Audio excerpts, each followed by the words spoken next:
of life and to console each other.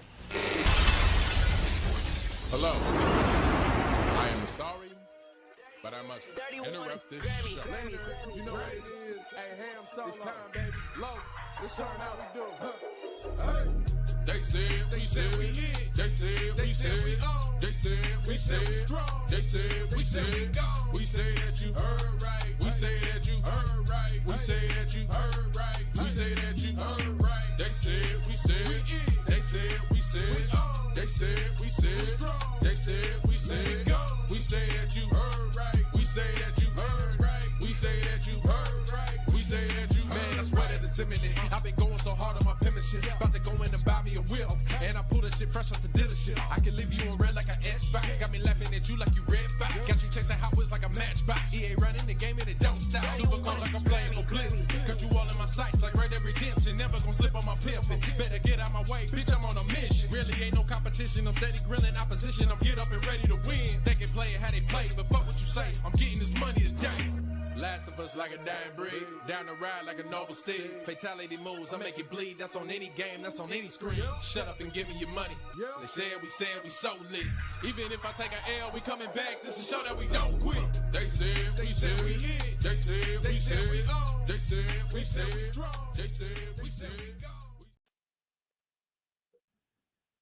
That intro. Greetings. It's some good stuff, right? I love that intro. That's great. It's good. It's very good. Once again, song and shit. Goddamn. Yeah, it's awesome. I love it, man. Oh, it's dope. Ham Solo is one who edited all that stuff, put together, and that music. I don't know if you paid attention to the lyrics. That is an original track that was made specifically for TSWS Gaming. Yeah, no, I got that. I mean, the second I said Loke, I was like, oh, it must have been me because it's well, yeah. Oh, and I heard Ham much. Solo. Let's go. Yeah, it was cool. Yeah.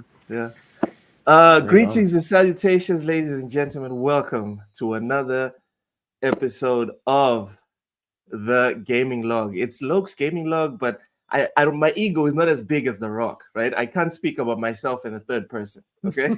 So it's just the Gaming Log. You guys can call it Loke's Gaming Log. I'll call it just the Gaming Log. Can you smell what Loke is cooking? I am. I'm trying. I really am. So usually it's just me, but things are getting more consistent now with the guests. So I'm having fun with it. Mental 9R, usually on with me, Cozy, Ham, Matt, and the gang on Friday for bullsitting. But he's made himself more available for me on Sundays, and I'm very grateful. So welcome in, Mental. Thank you, sir. Mr. Supernova Gaming has never been on anything on TSWS like ever before. So this is his first debut. Don't expect to see him on bullsitting anytime soon because Super usually starts on Wise Old Gamers pod. That if we're being like honest, right? When we do the 2 hours on bullsitting, what should happen is me and Cozy immediately jump over to Wise's channel, but as often happens, our pod goes way over 2 hours, and so Super can't reliably rock up for bullsitting and then jump over. Oh, you know what, Super? Let's do this next time. Let's chat in the DMs. I want to get you on bullsitting. So even if you have to leave before, you can bounce, and then we'll just carry on. Is that cool? Would you be? Not a problem. Awesome. But bullsitting has one rule. No profanity. Oh, you gotta show your face. Oh, damn. Yes. Yes. Yeah. Bullsitting is approved by the ESRB. We have funding from ESG, BlackRock, Sweet Baby, all that stuff. So one of the Would y'all keep it together? As I cap my ass off for the first 5 minutes, would y'all keep it together? Oh man. So what we need, one of the prerequisites for our many sponsors, all right, we're not struggling. I didn't buy any of these with my own money. Sponsors sent this money to me to buy this, all right? So Yeah, we I need to didn't get buy my together. headset or my mic or anything. All my lights, all that stuff. Just that was free. Pretty much. That's funny. Yeah. Well, so we're gonna work on getting you on bullshitting. All right. Busts, Natsimas, Maxim. Oh my goodness. That description, man. Okay. That's Miyagi. usually what it is for Wise. I didn't change it. I didn't know if I was supposed to. I could have put something a little more PC or whatever, but It's fine, dude. It's fine. Sundays are less corporate. Don't take my tie too seriously. Welcome in, Vincent Vegas comments. Take a look at that. Sundays. Let me put it up there. Mish Miyagi. This guy, man, I swear. Mish Miyagi, let's go. Thank you for coming in. Blind Giant, mahalo. Appreciate the support. Vincent Vega.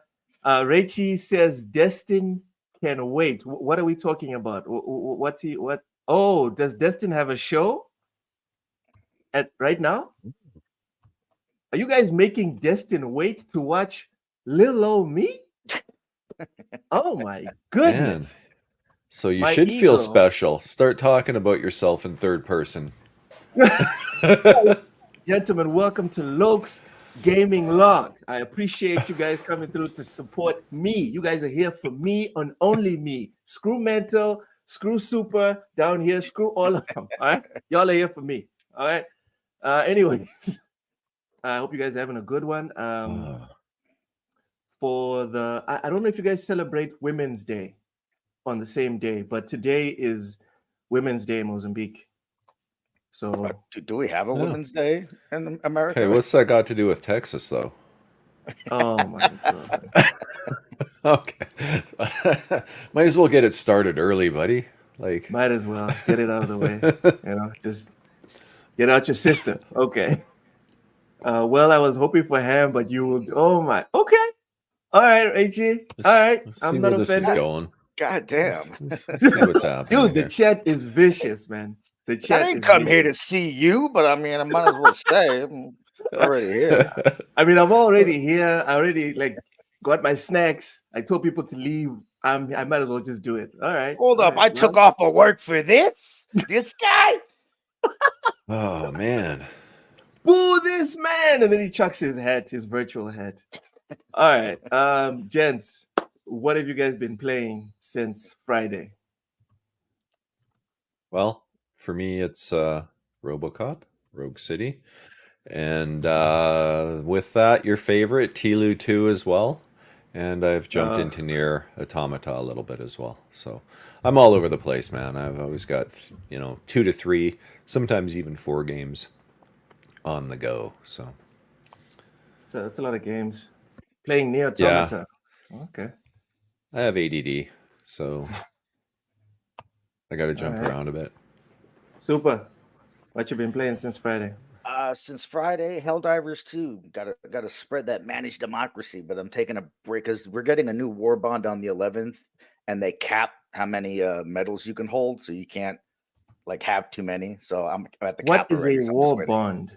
Please break it down for me. A war bond is essentially Helldivers' version of a battle pass, but it's better because instead of just being progressional, it's also up to you what you choose. A regular battle pass is you get this item here, you get this item here, and then there's the free battle pass where you don't get every item. You get maybe the first item and the 7th item and then the 14th, and there's all the ones in the middle you have to get only with the premium battle pass.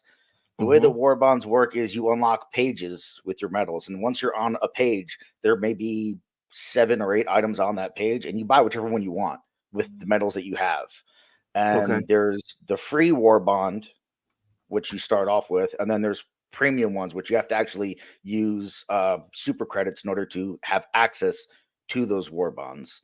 The cool thing about Helldivers is you don't have to spend real money to get the super credits to buy. If you want to just not spend any money at all, you can get the super credits in game just by playing the game, or by getting them in the free war bond. All right, we're not going to get into the whole, is it microtransactions, is it not microtransactions, because me and you are going to fight over that.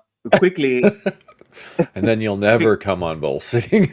and I mean, still want you on. it's microtransactions because the option's there, but the thing is, you absolutely don't Okay, so you're not a complete idiot.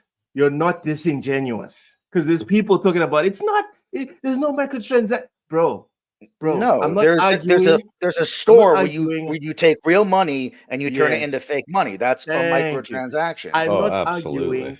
I'm not arguing whether it diminishes the game. I'm not arguing how far the microtransactions go. I'm not arguing none of that. What I'm saying is, are there microtransactions? Yes. Yeah. Would paying, right, into those microtransactions, would that make your life easier? Would you have to do less? In this game Does it specifically, help you? Does it help you achieve? Really. Does it help you achieve anything that you wouldn't be able to achieve if you hadn't paid? In this game specifically, not at all. What? You're telling me that the whatever it is that you're buying in Helldivers doesn't give you anything in return?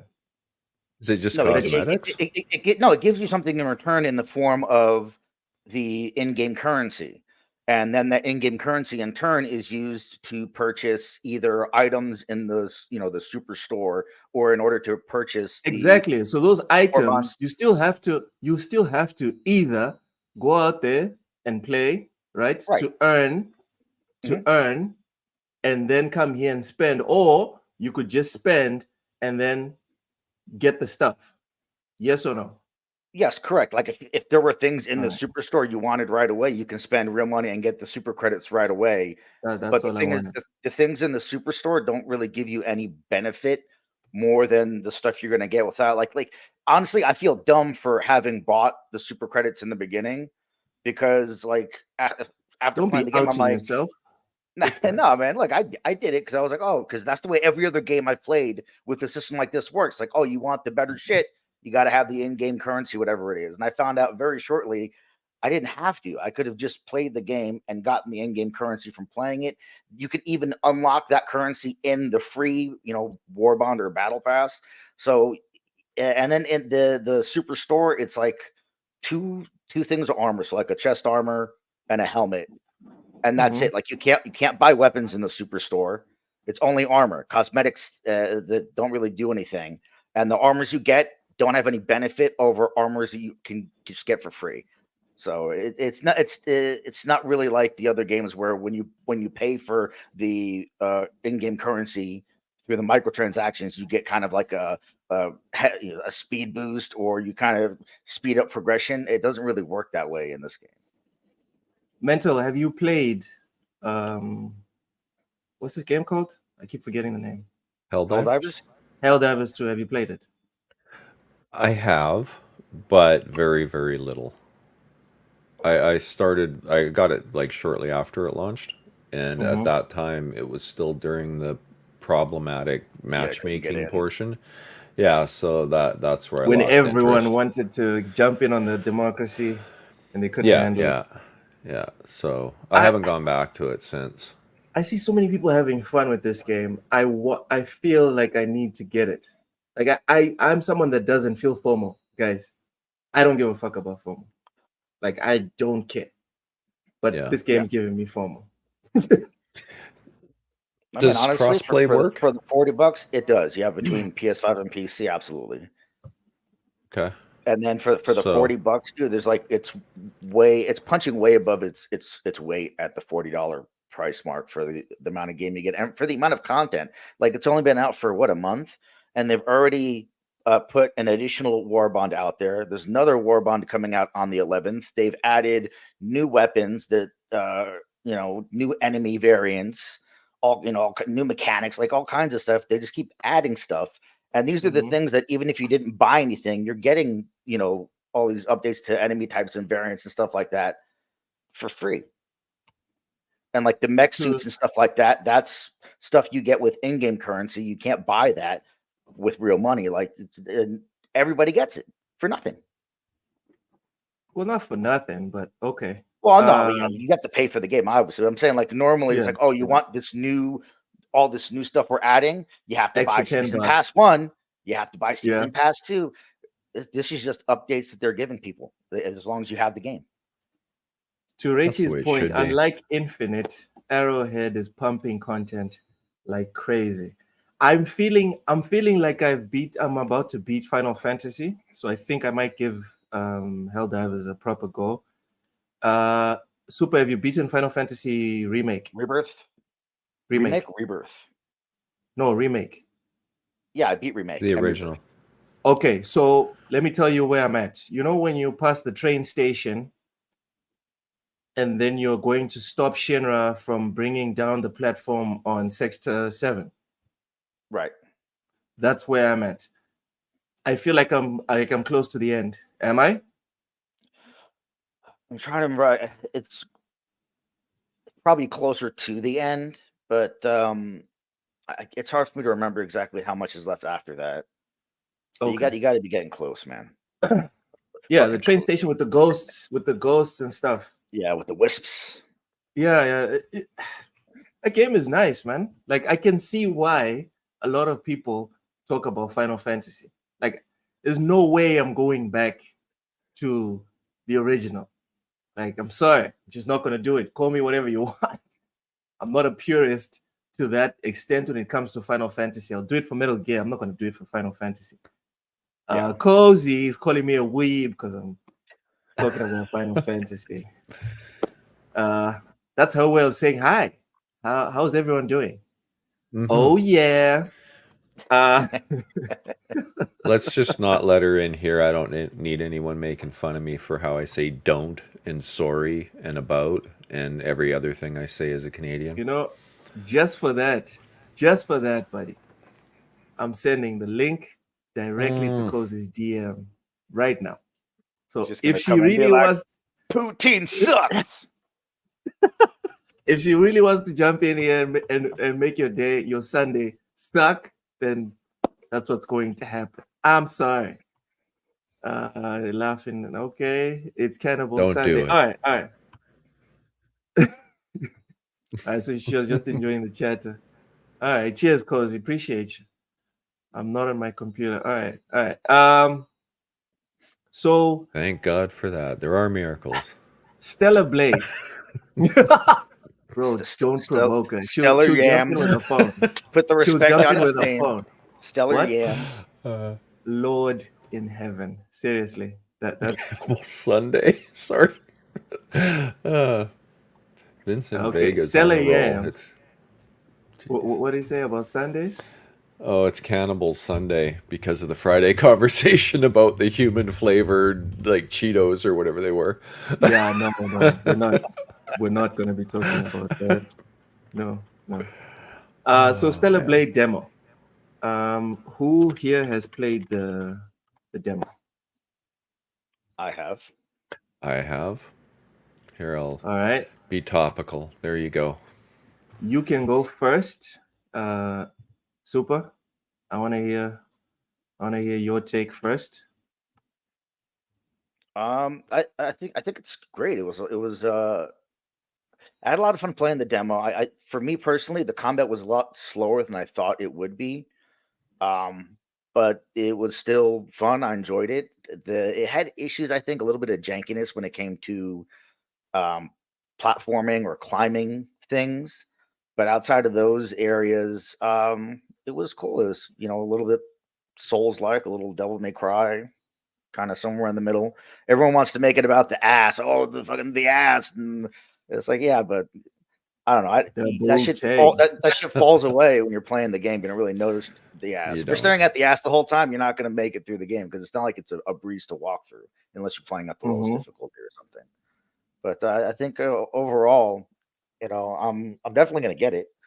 But I think if you were someone interested in it, having played the demo, I think you would walk away saying, yeah, that's something I can see myself playing. But anyway. That's exactly where I'm at. I mean, I'm not typically, these types of games don't usually work for me very well, but I was surprised by it. I actually had a good time playing it. So maybe it's because Oh. I've dabbled in it a little bit more with playing Nier, and I did play a little bit of Final Fantasy 7, the Mhm. remake, because it was in PS Plus, so I thought I'd try it out. So that could be why I'm maybe enjoyed it more than I expected to. I didn't honestly think I'd like it at all, and it was actually kind of fun. So it's not your type of game, but you definitely had a go and you enjoyed it. Yeah, no, I did actually. It surprised me, so I'm better than average possibility. I'll pick it up when it comes out. Okay. Web Dave, welcome in. Says, what's up? Sapo, welcome. Says, I feel bad for that team. Stellar Blade could be an awesome game, but it's only going to be remembered for the woman's ass. Okay. I mean, I think that may be the case currently. I think once the game comes out and people have actually played it, I think the ass will be the thing that got a lot of people in the door. But I think it'll be remembered for what it actually is in terms of being a game. Because let's be honest, this isn't the first game that's had a woman in skin tight or revealing clothing. I don't know why people are making such a big even I joke around and call it stellar yams, but it's like girls like this have existed in video games since forever. Look at freaking Chun-Li. What did her ass doesn't count because there's a little flap over it. Like it's the same shit. Those thighs. Them Thunder thighs. man. So I wanted to segue into this one. I need some water because thinking about Chun-Li, man. Jesus. Making you Got thirsty. you dehydrated. I'm just saying she does not miss squat day. But yeah. Crush watermelons, bro. I'm convinced of it. Yeah, and not even like ripe ones. Like she could probably crush raw watermelon, like way before they're ripe. Sapo says, I feel bad for the team. Okay, so as far as like how this game is going to be remembered, I'd like to take everyone back to 2023. This little game called Hogwarts Legacy. When it came out, or before it came out, the big controversy of that we all thought it was going to be remembered for was J.K. Rowling and whatever it is that she said. But what happened? What happened was we played the game. What happened was we loved the game. What happened was it was the highest selling game of the year of our Lord 2023. Nothing else sold more than Hogwarts Legacy. And that's the legacy. It's almost like they knew they were going to have a legacy. That's the legacy. The highest selling game of that year. It dominated. It cleaned the streets because the gamers loved it. It didn't do much at the award shows. The controversy was mostly from people who found the things that she said controversial. And I think those people are the minority. Quite literally, Super. Quite literally. But I just want to bring it back to Sapo's point because this is also something, it's almost as if me and Sapo are coordinating, but I promise that's not what's happening. That's your sock account? Because that's what I wanted. It's one of the topics I wanted to touch on. Guys, do you guys think this thing is going to sell? Yes. Oh, yeah. Yeah, no doubt. No doubt. When someone like me that wouldn't... No, sorry, I was just going to say, when someone like me is probably going to buy it, and I wouldn't ordinarily get the game, it was a smart move putting the demo out and actually letting people play it. Because I wouldn't have bought it had they not had the demo, and I was like, oh, hey, actually, this is kind of fun. It's good gameplay. Yeah. That's I was going to say something along those lines. And the thing that is the controversy is part of the reason why everyone knows the game. Not only that, it's a thing that all the streamers were like, oh, a demo's out for that game about the chick with the ass. I'm going to play it on my stream. So now how many more millions of eyeballs now have seen the game thanks to the fact that all the streamers are streaming it? Because if it was a regular game, streamers wouldn't give two shits about it to put it on their channel, but they know it's the game with the controversy about the ass. So of course they're going to stream it. Yeah, it's the Streisand effect again. Yeah. And also this business about the ass, I don't know, man. Maybe it's because I'm African. She doesn't have much of an ass. I don't honestly see what the big deal is. There isn't one. Yeah, okay, so we can agree that she doesn't have a big ass, correct? Yeah, I don't think it's it's mid. All right. I think somebody Yeah. said it was mid, but I mean, there's nothing Yeah. out over the top about it, and I think a lot of the controversy has to do with the other side of her body, a little higher up too. Like And that's just not normal, apparently. But I think both of her attributes, I think fall well within they're the very metrics of normal. average, right? Yes. I could see if her ass was abnormally large to the point If where it it looked was like a almost BBL a or joke, something. right? There was almost yeah, like that is where it's like, unrealistic. It's not. You see women like this all the time in real life, not even just like in film and TV, in real life at the Dude, supermarket. go to Like your it's not a local big yeah, gym. deal. Go Well, to your yeah. local Oh gym. yeah, girls that do yeah, squats, that's what they look like. But that's like 90% of girls at the gym. I'm sorry. Yeah, I'm no, it sorry. is. I know it's not cool to say, but it's true. If you go to the gym, they're the ones hogging the squat rack. All right. That's my excuse for why I don't squat more than once a week. That's my personal excuse. I'm blaming all the chicks that are squatting there 24/7. All right. But so the reason why I'm talking about the size of a behind is because everyone's well, the ones that have been pushing the agenda are kind of like the issue here is the size of a proportions. My take on it is not even it's not the size that's bothering them. What's bothering them is the overall fact that she is like a reflection of not being of just being fit. yeah. Like I think Yeah, any woman that is depicted as not being like slightly overweight, and then you make her the protagonist of a video game, that's a right. problem. No, they want the You women in video games to be flat assed, flat chested, with 5 o'clock shadows, and wearing nothing but overalls in every game. okay, so I would be okay with that type of woman. I don't have a problem with that. I just think we need to be open, right, to having everything there, because that's what the word diversity Right. means. I think we've forgotten the definition of Inclusiveness. diversity. Yes, Yeah, and inclusiveness inclusiveness. means representation for everyone. Everything. So Yeah, we want everything here. We want the exactly. overweight characters. I We don't care what the want character the looks fit like or who they characters. are or what they are when it comes to sexuality, as long as whatever it is it serves the story. That's all that matters. It's when things are they say we're going to shove this in here for no reason other than to say we check the box. That's when Mhm. I have a problem with things. Like if I don't care what the person is, as long as it serves the story. And to your point about serving the story, I think you guys have seen people have made like computer generated AI generated images of a woke Lara Croft, like she's overweight Yeah. and like walking on crutches. You've seen that, Mental, right? I actually haven't. I don't hunt this stuff out. Yeah, I I don't haven't. hunt it down either. I've seen them do it with Stellar Yeah, Blade though. I've seen the Stellar I've Blade that looks seen. like Lizzo. Yeah, You, the thumbnail that you had there, Logan. yeah, I but thought that there's was another comical, one. but There's another one that they've. Damn it! Hold on. Let me try and search it on Twitter. Hold on. There's another one that they did of like Lara Croft. They made her like obscenely overweight, and she's like on oh really? crutches.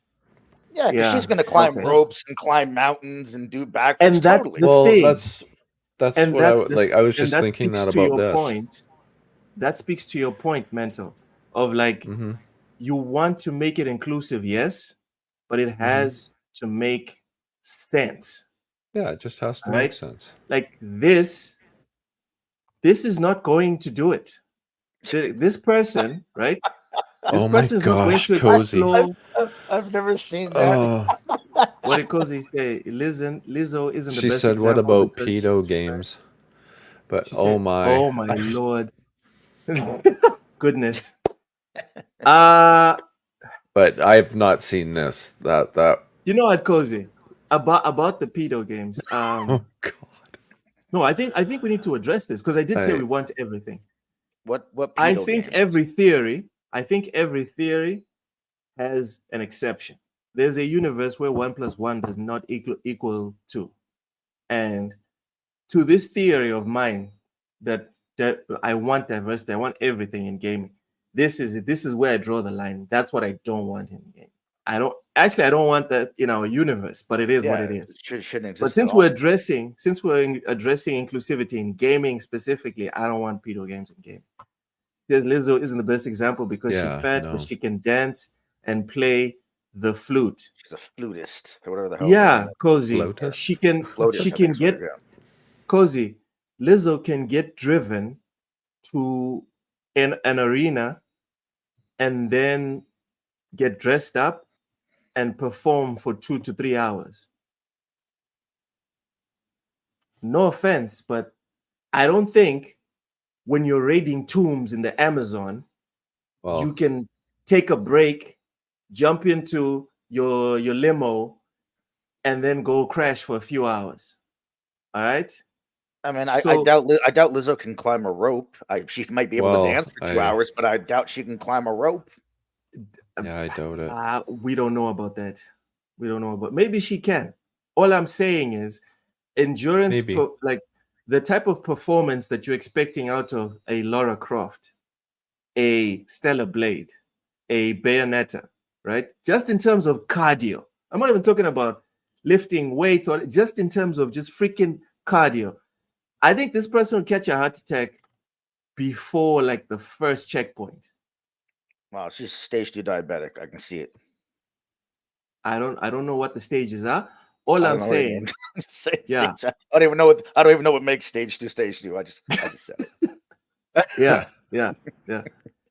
And the other thing is, I find it hilarious how these standards are only applied to women in video games. Nobody gives a fuck about the men. The men are ridiculously oversized, ripped, shredded. We are the patriarchy. I guess it's all our fault. Even our own suffering is our fault as well. It's all of us our fault. I saw this video of this woman that shared the stats, the divorce stats, and apparently lesbians get divorced way more than everyone else. Like no man involved. Women being insufferable? They get divorced way more than everyone else, right? Okay. Yes. Still men's fault. All right. And switch for Aeons. I don't believe that Lizzo's on stage. My mind is telling me it's a stunt double.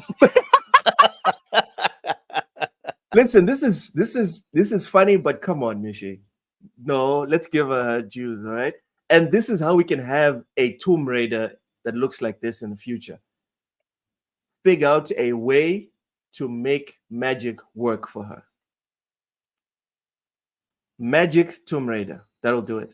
Men like muscly men more than women. I don't know about that, Cozy. I have some stories to tell you about what happened. What started happening to me after I went back to the gym. But my wife watches this sometimes, so we can chat. Sergeant Sentinel, welcome in. You don't want to play as a scrawny mom? No, I don't. That's why the Gears dudes all look like WWE wrestlers from the Attitude Era.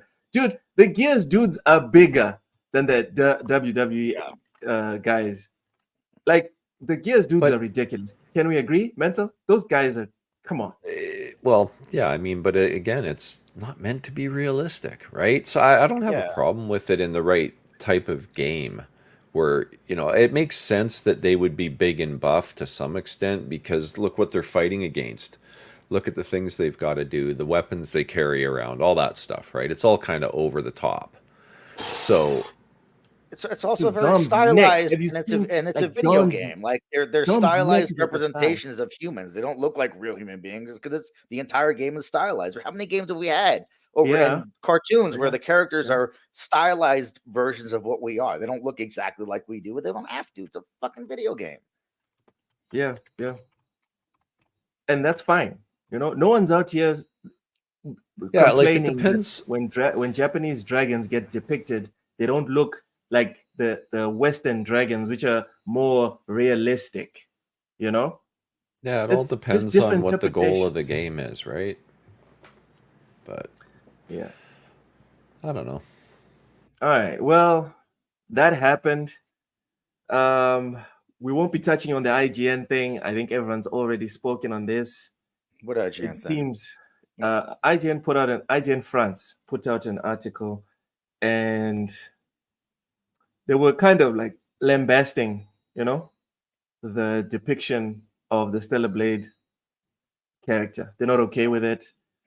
Essentially said the people that designed the Stellar Blade character. Mm-hmm. Oh my God! The people that designed the Stellar Blade character don't know, haven't touched or seen a woman in real life or something like that. Something like way over the top, right? So we won't be touching on that. Do you want to say something about that, or can we just move on to the next section of the Stellar Blade? I mean, as the only American here, I'm just going to say that we don't give a shit about what the French have to say about anything. God damn. Okay. Wow. So Wow. everyone knows. Gee, this guy, man. Everyone knows this lady. Keeping the wokes mad. Let's she went on and okay, so before we watch this interview or this snippet of the interview, I'm a bit concerned, right? I'm a bit concerned with echo chambers. Mental, this is an example, right? It's not the truth, but it's an example. Mental leans far left. Mental has a disagreement with something I say. Mental hops on a far left friendly podcast to talk about my thoughts in general. And how incredibly wrong you were. Yeah, me, because I'm far right in this example, I jump onto another far right friendly podcast and then talk shit about Mental. Sounds about right. I'm curious to get you guys' thoughts on this dialogue of people talking past each other or over each other instead of engaging. Mentor, you can go first. Sorry, what was the question? Cozy distracted me. Talking about Bendy. All right. Go ahead and finish talking to Bendy. Super. What's your thoughts on everyone essentially just talking over each other?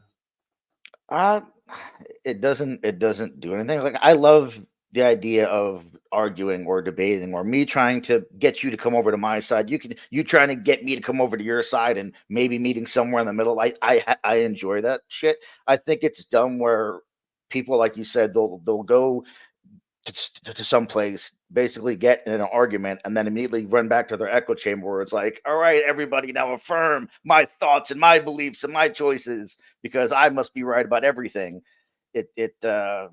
That's what everyone does now. They run to their corners, and then everyone just pats each other on the back, and we don't actually move anything forward.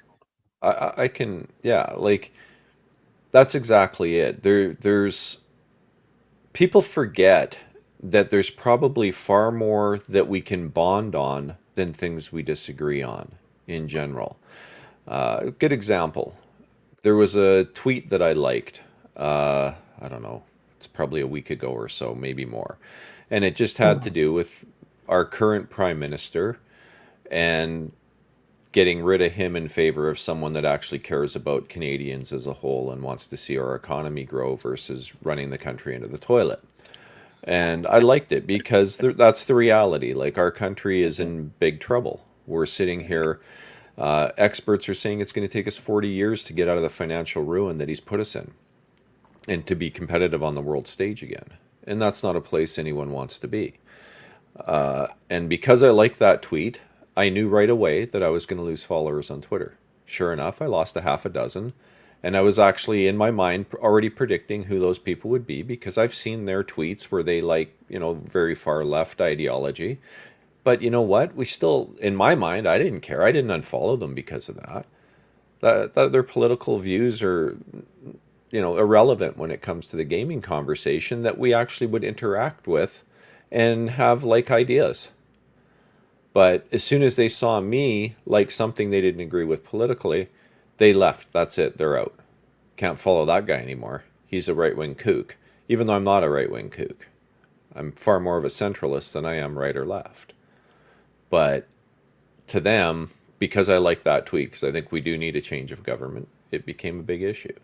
And they left rather than actually just continuing to bond on the things that we had already had many conversations of and back and forth on Twitter, and it was all fine. And I think that's where the big problem is. There's more divisiveness than there is inclusiveness and tolerance. It's also the people on the extremes on both sides. Yeah. The world topics, everything in life isn't black or white. There's lots of gray in the middle, but they'll say, "Oh, because you've sided on this one position, this one way, that means that now I'm going to take this entire checklist of shit, and now that applies to you because you like this one thing that I disagree with, and now I don't want to see anything you have to say. I don't want to hear anything you have to say." And it's like, how unrealistic of a position is that to take? But yet millions of people on both sides take that position every fucking day. It's lunacy.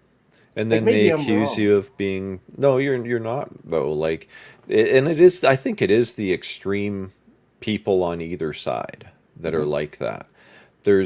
I think the majority of people are far more reasonable than that, and I think that's why you're seeing more and more people kind of coming out and going, "Hey, what the hell's going on here? Like, why does it have to be this way? Crazy. Why can't we be balanced? And why can't we share ideas without fear of, being canceled or ruined or called some kind of an ist or, phobe or whatever, right? Because that's not the case. Like, I just think the world's kind of gone in a bit of a crazy direction, and I hope we find balance again soon, because it never used to be this way. This is a recent phenomenon that it's got this toxic on so many topics. It's really sad, actually. Like, it's also that the crazy ones are the ones that are the loud ones that make all the noise. So that's what everyone hears. Meanwhile, the more reasonable people, that are in the middle. They're not making a whole bunch of noise. So you don't hear what they have to say. It's just the maniacs on the outside yelling and screaming at each other. They're really just acting like bullies on the outside. And, trying to cancel someone because they have a slightly different view than you on something, or maybe it's a major difference in opinion, but rather than having a reasonable conversation about it to try to understand why that person thinks that way and continue to bond on the things that you agree on. Because like I say, even in extreme scenarios, there's still going to be things that people will agree on. And we don't want to find that balance anymore, it feels.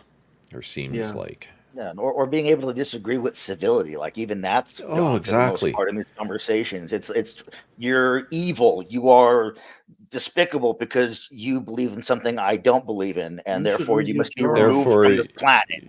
Yeah, you're bad, I'm good, you need to be canceled or purged from the earth, and it's so incredibly toxic. I don't understand it. So the reason why I think it's so crazy, right? To throw away amicable disagreements, right? Or civilized disagreements, or agree to disagree. Discourse is, for me, especially, this one is mostly for like the people on the left, where I identified myself as one of those people until recently. The only reason that the whole political landscape in terms of like civil rights movement and whatever even got to where it did is not because a bunch of black people got together and were like, we're not going to talk to anyone that's not us. The opposite happened. They reached out and they spoke to people who weren't them. Because all the black people knew the black reality. So they reached out to the white people, to the Mexicans, etc., etc. From the brief history that I've seen in the States, they reached out to all these stakeholders that had power. And they weren't well received by all of them. But they were well received by enough of them that the mentality started to change. That people that weren't black sat down and were like, okay, so maybe we need to revisit how we look and think about these things specifically, right? So it's testament to the power of communication and presenting and being able to present your idea. Now you can't present an idea. You can't even disagree. I posted a picture on my profile with Cloud dressed as a woman, and I put a throwing up emoji because I wasn't feeling the fit. Yeah. If you guys take the time and go and check the comments, it's a couple of people slightly triggered by the fact that I didn't like it.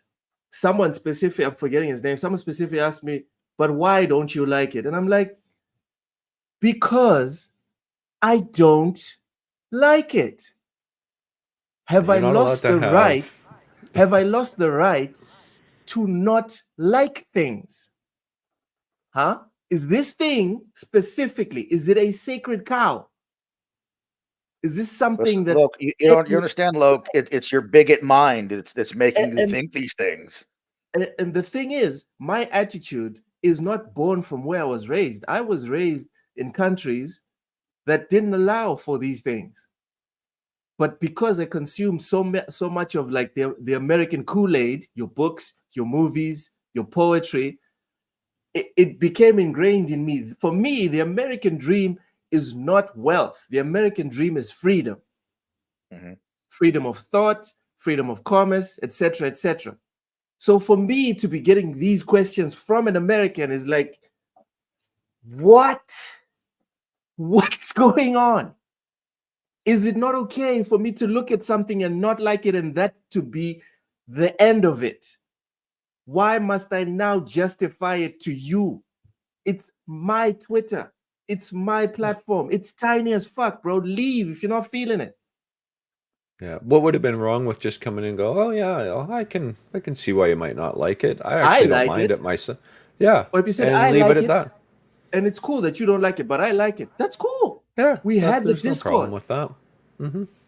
But why are we acting like we're not allowed to disagree, to dislike? What's that about? But because they've gotten to the point. No, go ahead. Go ahead.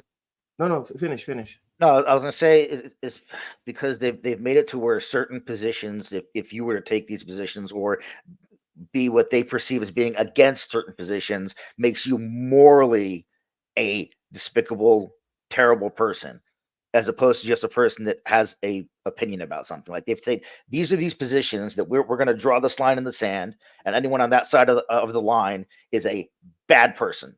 And it's as simple as that. I got blocked by one of my former editors. I'm not going to say who, because I came out last year and I said I played and I enjoyed the fuck out of Hogwarts Legacy. Like, I'm now a terrible guy. Oh no! I'm now a terrible guy. How dare you? How dare you, sir? I might not get work at wherever publication this person gets an opportunity to be the head editor. That's how serious it's gotten. It's not about, oh, can this guy write a good review? It's that he played a game that I think connects to this and this and this and supports this. So now this guy is now a bad guy. It's like, bro, get off the coffee, take a nap. All right. And the thing is, how many people that worked on that game that maybe also are against the positions that J.K. Rowling took, that are agree with these people, that just worked hard, spent months, years, countless thousands of hours of their life to make this game for all people to enjoy. And this one person's like, nah, fuck that. Everyone boycott this game. Even you're going to hurt the people that agree with you. Because what? Because the author of the books that the movies were, made after, and the game is like, books. What is she? Yeah. She's just the author. The game has nothing to do with her. It's insanity, bro. All right. So that was just a preamble, because for me, when I saw this interview, I was like, why wouldn't she go and speak? I think everyone here knows who Alyssa McCanty is. The thing for me is, you don't know? Alyssa McCanty is the writer or the editor that put out the first article.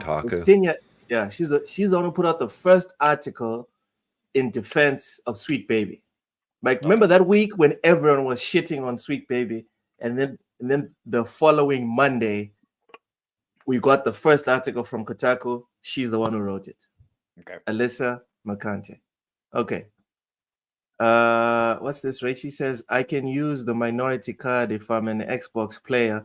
Sony guys believe we're an endangered species. I'm so tired of this dialogue. I think I might be as tired. I think I'm almost as tired as him. Xbox is going nowhere. It's going nowhere. It's like waking up and being like, the New York Knicks haven't won a championship since I don't know when. They're shutting down the doors. Shut the fuck up. Shut up. Even if the console went away, the gaming division of Microsoft that will forever be known as Xbox isn't going anywhere. Oh my goodness. I'm actually getting the sense that the gaming division, because they've renamed the overall division back to Microsoft Gaming, I wouldn't be surprised if the console goes away, that the Xbox brand goes away and it just becomes Microsoft Studios the again. Xbox brand? As dumb as I think that is, They've already dropped I wouldn't be surprised, especially when you look at the titles they launched on PlayStation that barely mention Xbox anywhere, right? It's Microsoft that they're mentioning. Like if you look on the PlayStation Store, you see Microsoft Gaming or something. It was Microsoft Game Studios or Microsoft whatever, but there was no Xbox Game Studios mentioned. There is no way. That's There's so no way strange, Microsoft man. is leaving. There's no way Microsoft's leaving the gaming industry. No. Oh no, they're not. No. He's saying he thinks they may go back to rebranding themselves as Microsoft Games instead of Microsoft Xbox, Game dropping the Studios. Xbox brand.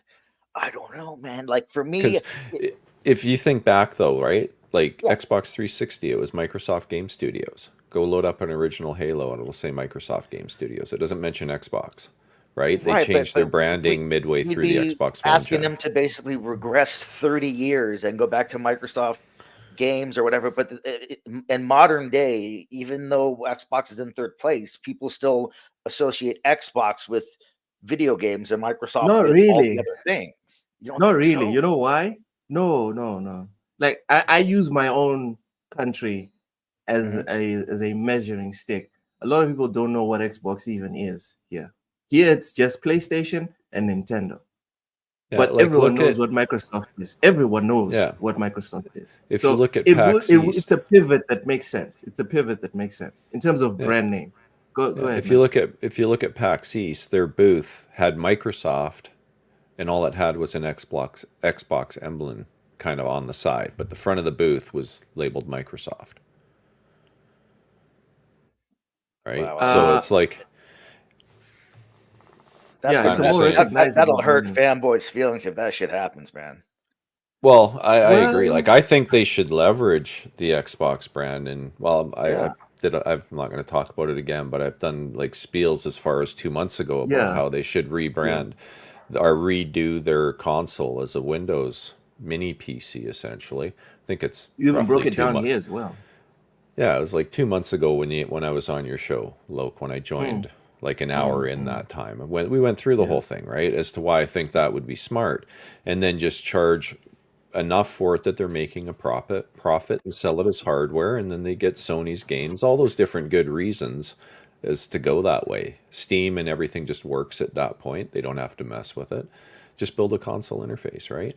But now when we hear the rumor that they might be doing this, how are they doing the handheld? They're going through their Surface division.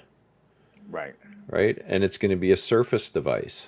Will it be called an Xbox in any way? Will it be an Xbox handheld? We don't know. Maybe if they're smart, I hope they do that. Like take advantage of the brand. But I'm not convinced they will. Because it's going to be a Windows device. It still has value, the brand. Absolutely. A lot, man. Absolutely. Like if they built that console, they would sell 30 million just because it's an Xbox branded device that plays everything. Yeah, like in a hypothetical world, let's say they were just going to sell off the Xbox, the rights to the Xbox name. Like, dude, they would sell it for probably billions of dollars. Like, it has value. Why just let it go by the wayside? Like you said, try to leverage it or even build it back up to something better, Okay. Super. Microsoft is arguably the most recognizable brand on the planet. Yes? One of, for sure. I don't know about the, but one of. That's why I said arguably. Yeah. That's Yeah. why I'm saying arguably. When you say arguably, it's like there's 5 brands and you can pick either one of them and you can make a compelling case that this is the most recognizable Right. brand. I know what on planet arguably Earth. means. I'm just saying, like All you said arguably like the most, and I said I don't know about the most, but yeah, arguably sure. I would Arguably say the PlayStation's most more recognizable. recognizable. Then No, Microsoft. I'm not talking about No, Oh, gaming. sorry, not micro. Oh, yeah. sorry. I thought you said Xbox. I thought you said He's Xbox. talking global. Okay, globally the Microsoft. brand. Oh yeah, Yeah. yeah. I'm talking about just Definitely. brand period, dude. Yeah. Period. Like right next to freaking It's Google, Nike. Microsoft, Absolutely. Apple, Nike. Yeah. The type of Amazon. stuff that you are in a remote village in I don't know what continent or country, and if you show this logo, people know what it is. Microsoft's there, right? Right. Yeah. So I mean, I'm agreeing because I don't know. let's think about this as if we are the guys running Microsoft. Obviously, we're not, but if we were, Xbox has a image problem in terms Yeah, I've of thought reach. through this. So why not take everything that Xbox does, but instead of saying this is what Xbox does, this is what Microsoft does. You're gonna get a lot more people that are gonna be like, oh, and when I say a lot more people, I'm talking about the normies. I'm talking about the people that don't have the time to research and look into all this stuff. The normies are the ones who are gonna be like, oh, Microsoft, the guys that do my PCs and whatever now are into video games. This is something to invest Holy in. crap. Suddenly, Yeah. you've got a whole lot of people jumping in. Yeah. Yeah. I mean, if you think about it, also, it's really only Sony and Microsoft that have branded their gaming something different than their name. Like Nintendo is just Nintendo. Yes, exactly. Yeah, Sony's in a that's is in a bind because people know more about PlayStation than Sony, in my opinion. But go ahead, PlayStation is the pillar that's holding Sony up. If it wasn't for PlayStation, Sony's gone. Yeah. Go ahead. I think there's a lot of areas in the world that splashing the Microsoft name on it would do them big favors. I think in North America it would probably hurt. Yeah. More than it would add to it. I mean, it's their most competitive market for sure. So, but the rest of the world, it's a big rebrand probably wouldn't hurt them at all. And even if you put like Microsoft in big letters on the console, but it still had an Xbox emblem and said Xbox underneath. Yeah. Just getting the Microsoft name on that box and having that the big brand. Even that might mean maybe they do different packaging somewhere else in the world. Yeah. And in North America, it's still just an Xbox, and the Microsoft is the small letters. But I don't know. We'll see what happens. I'm looking at it now. There's no PlayStation logo on the PlayStation. Super. Do you have a PlayStation logo on it? On the PS5? Oh, it does. Yeah, there's shit up in the corner. Left-hand corner. That's not. God damn it. Yeah. I was looking at like this side, and I'm like, what? Why is there no logo? Okay, so it's enough of this marketing spiel.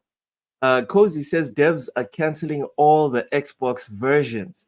Cozy, I'm very concerned.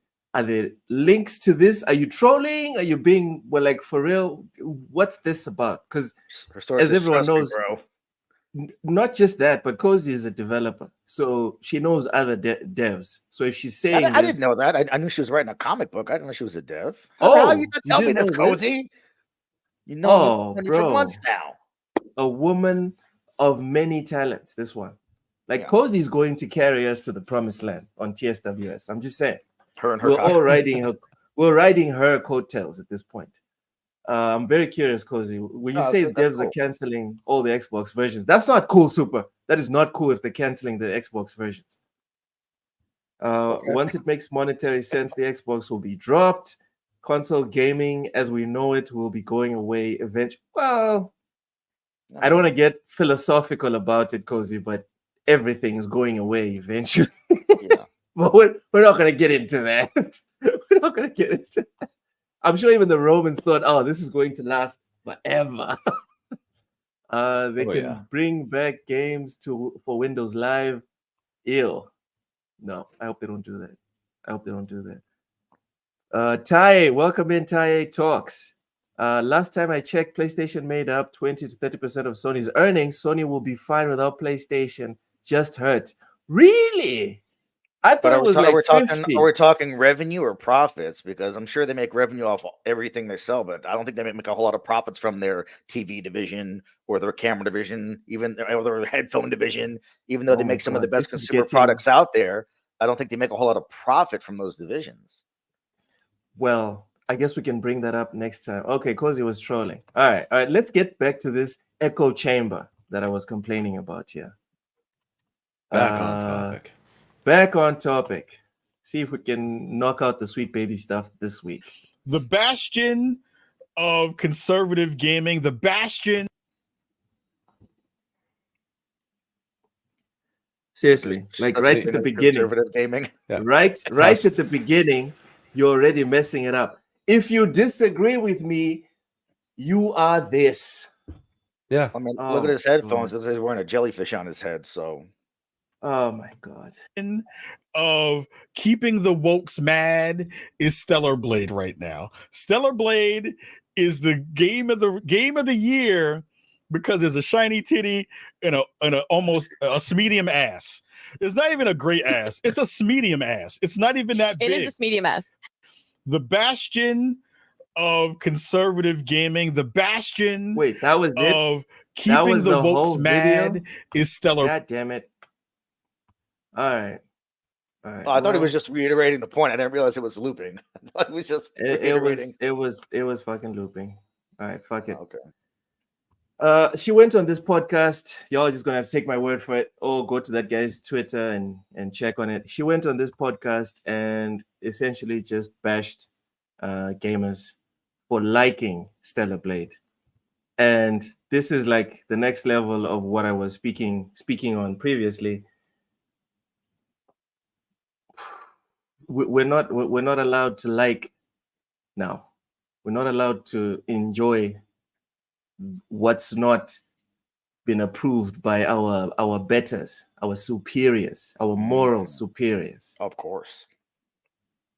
And if you're going to present this position, I would like it to be presented in a space where people can disagree and point out flaws in your argument or in your superiority. That's not what happened. What do you guys think about that? Super, you can go first. I'm sorry, the question again was? I'm saying the fact that she chose this echo chamber to point out that we shouldn't be having fun with Stellar Blade is unfortunate. Yeah. I mean, it is. I don't know what I haven't seen the interview, but I'm assuming they just kind of sniff each other's farts the entire time is what I'm assuming happens. But I don't understand. Again, like we said in the beginning, there really is no controversy around this game other than them making it controversial for reasons that I don't find controversial. It's like they're finding made up controversy within made up controversy within made up controversy about something that's not controversial to begin with. I don't understand it. Yeah. Hey, Taye, come on, man. I know I'm arrogant, but you don't have to say that I'm terrible. Jeez. It's so high up his own ass. All right. I'm sorry. No, I think he's talking about the guy with the jellyfish on his head. I know. Oh, okay. Beto. Just to round it up on this whole obsession with disagreeing with people but not being open to talking to them or with them. Yeah, I mean, it goes to everything we talked about already. It's you surround yourself with that echo chamber, and then you actually get yourself convinced that everybody in the world must think like you. And if they don't, there's something wrong with them and they're evil. And it's a common thing in society these days where people just don't seem to be okay with any level of controversy, or they can't have a reasonable discussion about anything. There's no such thing as, well, let's just agree to disagree and move on. And move on. Yeah, move on, and just we can still be friends. I've got, I grew up with so many different friends of, different cultures and, different political beliefs, and we're all like in our group as best friends, and everything was fine. We used to razz each other come election time, and oh, you guys sucks, and everything, and it was fun. We didn't care because we were open minded, and we got along. We're great friends. When we get out on the soccer field, everything's fine. When we go and do the things that we used to like to do, it was fine. But nowadays that's impossible. You can't have friends that don't have exactly the same beliefs as what you do, it seems. Right, and the other thing is like, why must you force what you like onto me? Like, I never understood that. Like, I like things that my friends don't like. They like things that I don't like. I'm not constantly trying to force them to like things I like, But or let to me tell you, unlike the things that they like. Like, that's what super, makes us different people. super. I You know like what the worst pineapple part on is? pizza. Yeah, You know what the worst part about this whole thing is? The worst part is that, and I like the way you said, why do you have to force your stuff onto me? The worst part is that the same people that will force themselves onto you will not allow you to put one finger in the opposite direction. Well, Because I no, would no, respect it. I would no, respect it if you push yourself onto me all the time. And when I do the same, you are at peace with it. We're cool. We can keep it moving. This is a person that is consistent. well, But if you These are can't also do the it, same people that walk around preaching tolerance, tolerance, tolerance. But God forbid you don't like the thing that they like. They are absolutely intolerant of anything that you believe in, anything that you like, anything that you think is okay. But they are the most tolerant group of people on this planet, evidently, or so they yeah, say. yeah, there they're we go. kind of the opposite of what they preach. Mm-hmm. There we It's go. the do as I say, not as I do Not as I sort do. of mentality. And Tire Talks hits it on the nail here. He says the gaming landscape is so diverse, and that's an important word, diverse. Stellar Blade can be here, Aloy can be here, Mario can be here, and so can the Last of Us. The fact that people don't laugh, mental. The fact that people want to eradicate a type of art/game because it's not for them is just bizarre. And for me, it goes back to my most recent example, Remnant 2. Guys, don't listen to what people say. Don't pay attention to what people say. Pay attention to what they do. All right? These people are talking about inclusivity.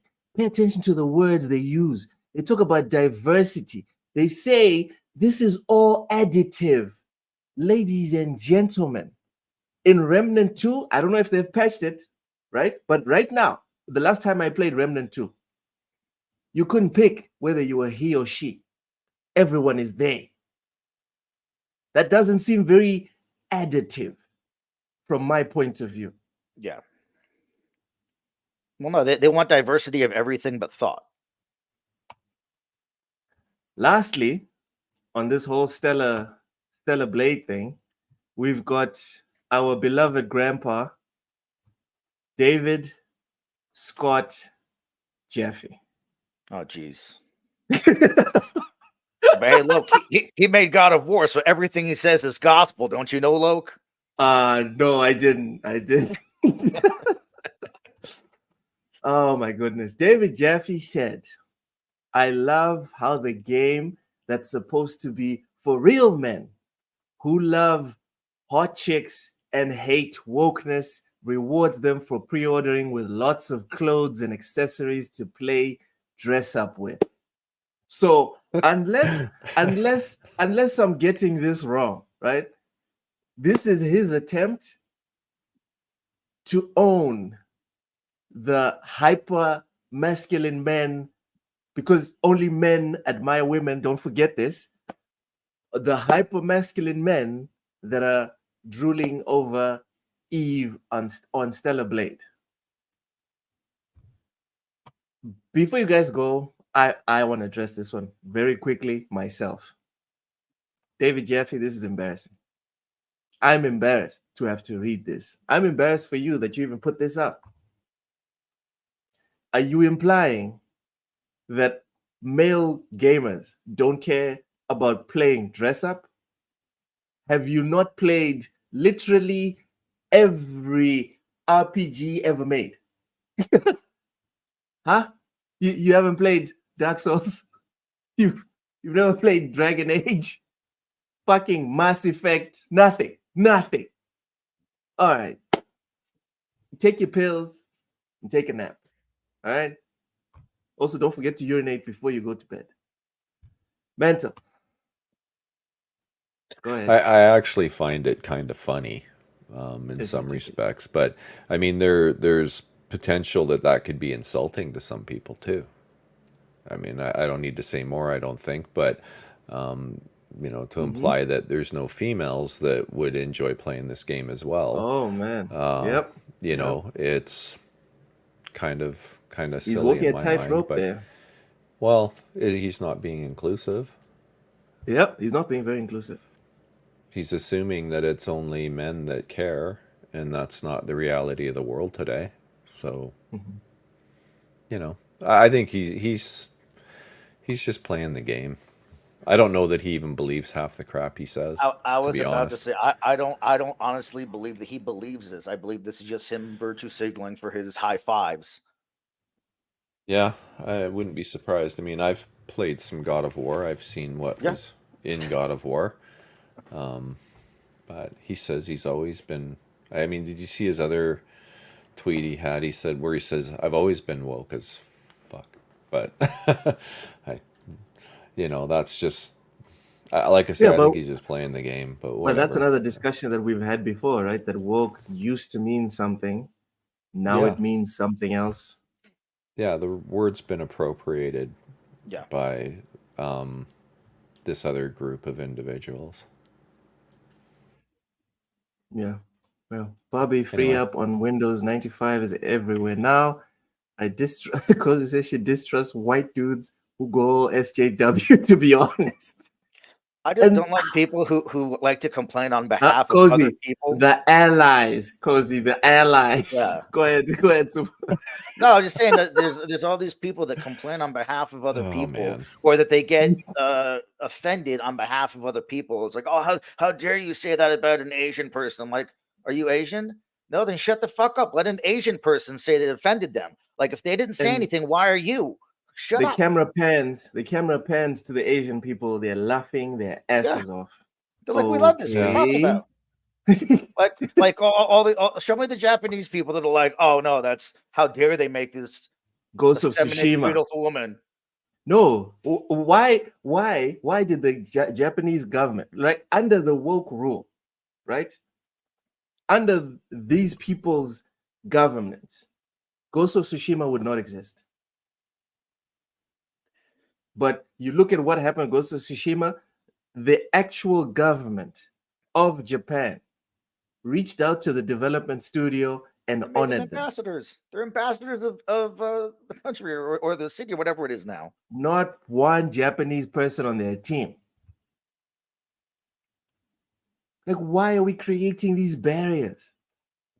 I thought we That's finished what I mean, this. man. I thought we did this already. Yeah, said it a million times. It's not about inclusiveness and tolerance. It's about divisiveness, 100%, and intolerance. Mm-hmm. I don't get it. I don't know.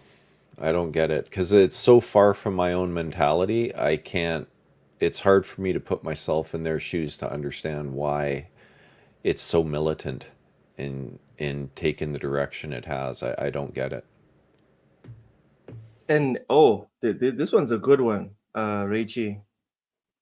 Stardew Valley and Harvest Moon could be considered games for girls, yet guys love them. Why do we need to take stuff away from people? Why do we need to say these games are for guys, these games are for girls? The people preaching safety for everyone, love for everyone, everything for everyone are the people erecting the divisions. They're the ones building the walls. That's why I'm saying, people, let's pay attention to what's being done, not what's being said. Speaking of what's being done, does anyone know this person called Gothics? Is anyone aware of Gothics? No. You don't know who Gothics is? You're Should about I? to find out. All right.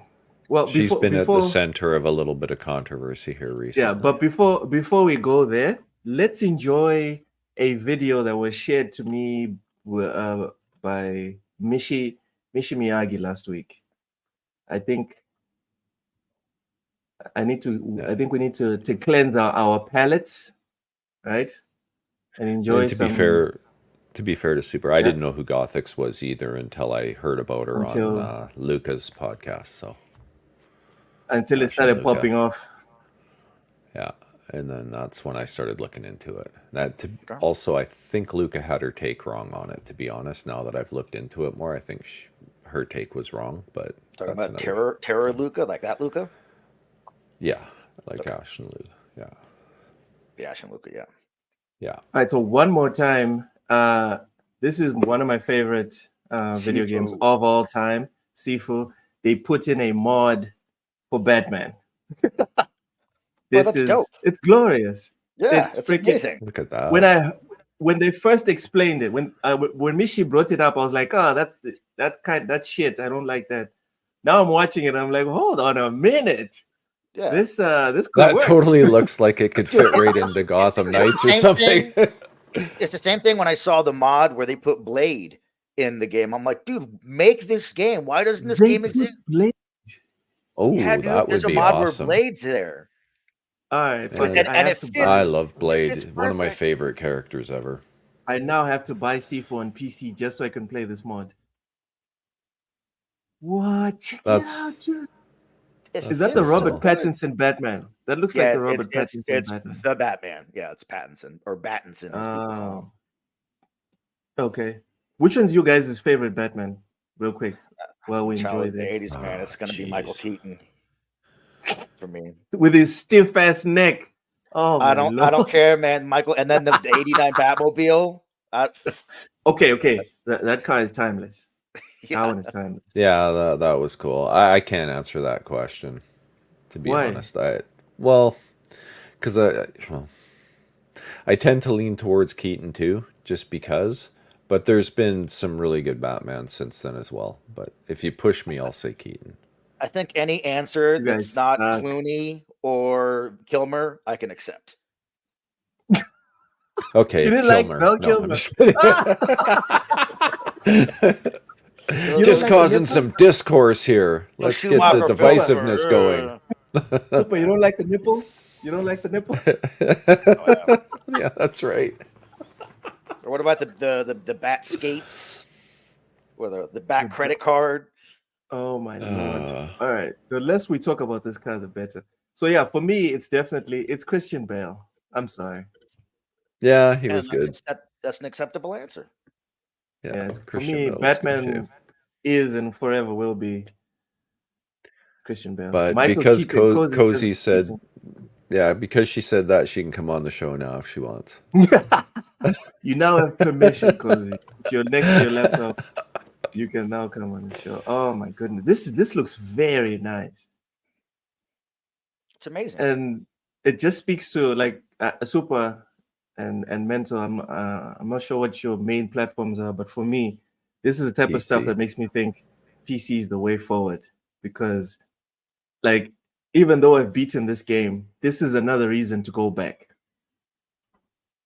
Just like that, I need to reinstall Sifu, or now I need to rebuy it right on PC. I need to reinstall it and replay it with freaking Batman. That is wild. That's crazy. Mishi, thank you so much. Really appreciate it. All right. After cleansing our palates with some positive gaming stuff, let's go back to the trash fire that is gaming. So this is the Side Scrollers podcast. Gothix is this black lady over here, and she was involved in the Black Girl Gamers, which is like a consultancy group that's similar to Sweet Baby. I don't think we're gonna have time to get into the lawsuit. They're trying to sue someone. We'll see if we have time, but they're trying to sue someone. They're trying to sue a website for publishing a article taking information from Their own website. From their own website. It's like, imagine when the whole Sweet Baby thing happened. Imagine if Sweet Baby was like, we're going to sue people for mentioning that we have worked with all these companies that they advertise on their website. So Like- so it's like, I'm going to sue you for defamation and lies about things that we wrote ourselves on our own website. How dare you copy and paste facts from our website and use it against us? How dare you? Like that? Yes. Like, that's stupid. It's a clown world. Yes. So Doesn't make sense. That's the TLDR. Cozy says they're also just a gaming social group. All right. They're a consultancy firm too and stuff, but yeah, they do have that They do lots of things. gaming They do lots social of group. things. Yeah, they do. They do lots of things. Let's watch the video. Sure. Oh, goodness. At Black Girl Gamers threatens legal action over that Park Place gaming website Oh, okay, so that's the website. That Park Place. over, quote, defamatory allegations. They go on to say they'll pursue legal action against anyone who links to that Park Place's article or spreads it in any manner. So I'm not going to link to that website because I need money. All right, I need money. So I'm not gonna do it. Just not gonna do it. Anyway, I think we're going to hear something about that here in the next couple of days. Let me just kind of say that. wasn't the deadline the 5th? Can someone correct me? I don't know, but how can you I don't sue know. someone for linking to something that someone else wrote? Hey. Like, what the fuck is that about? Hey, let's watch the rest of I it. have my ear to It's- the ground on some of this stuff, and we will have an update on that. But going back to the tweet from Black Girl Gamers, they talk about it at length, and they said, contrary to the allegations in the article, Black Girl Gamers has contracted freelancers of all races, genders, sexual orientations, religions, and ethnic backgrounds. We've also included representation of all genders and backgrounds in our content, at our events, and our marketing, consulting, and research projects, some of which are not publicly disclosed due to NDAs. Evidence demonstrating our commitment to diversity and inclusion, including our non-discriminatory hiring practices, is readily available and easily searchable. Upon discovering these false and defamatory allegations, we have taken steps to obtain legal counsel to take action against the publication and journalist, as well as subsequent content creators who have reshared the false allegations about our organization.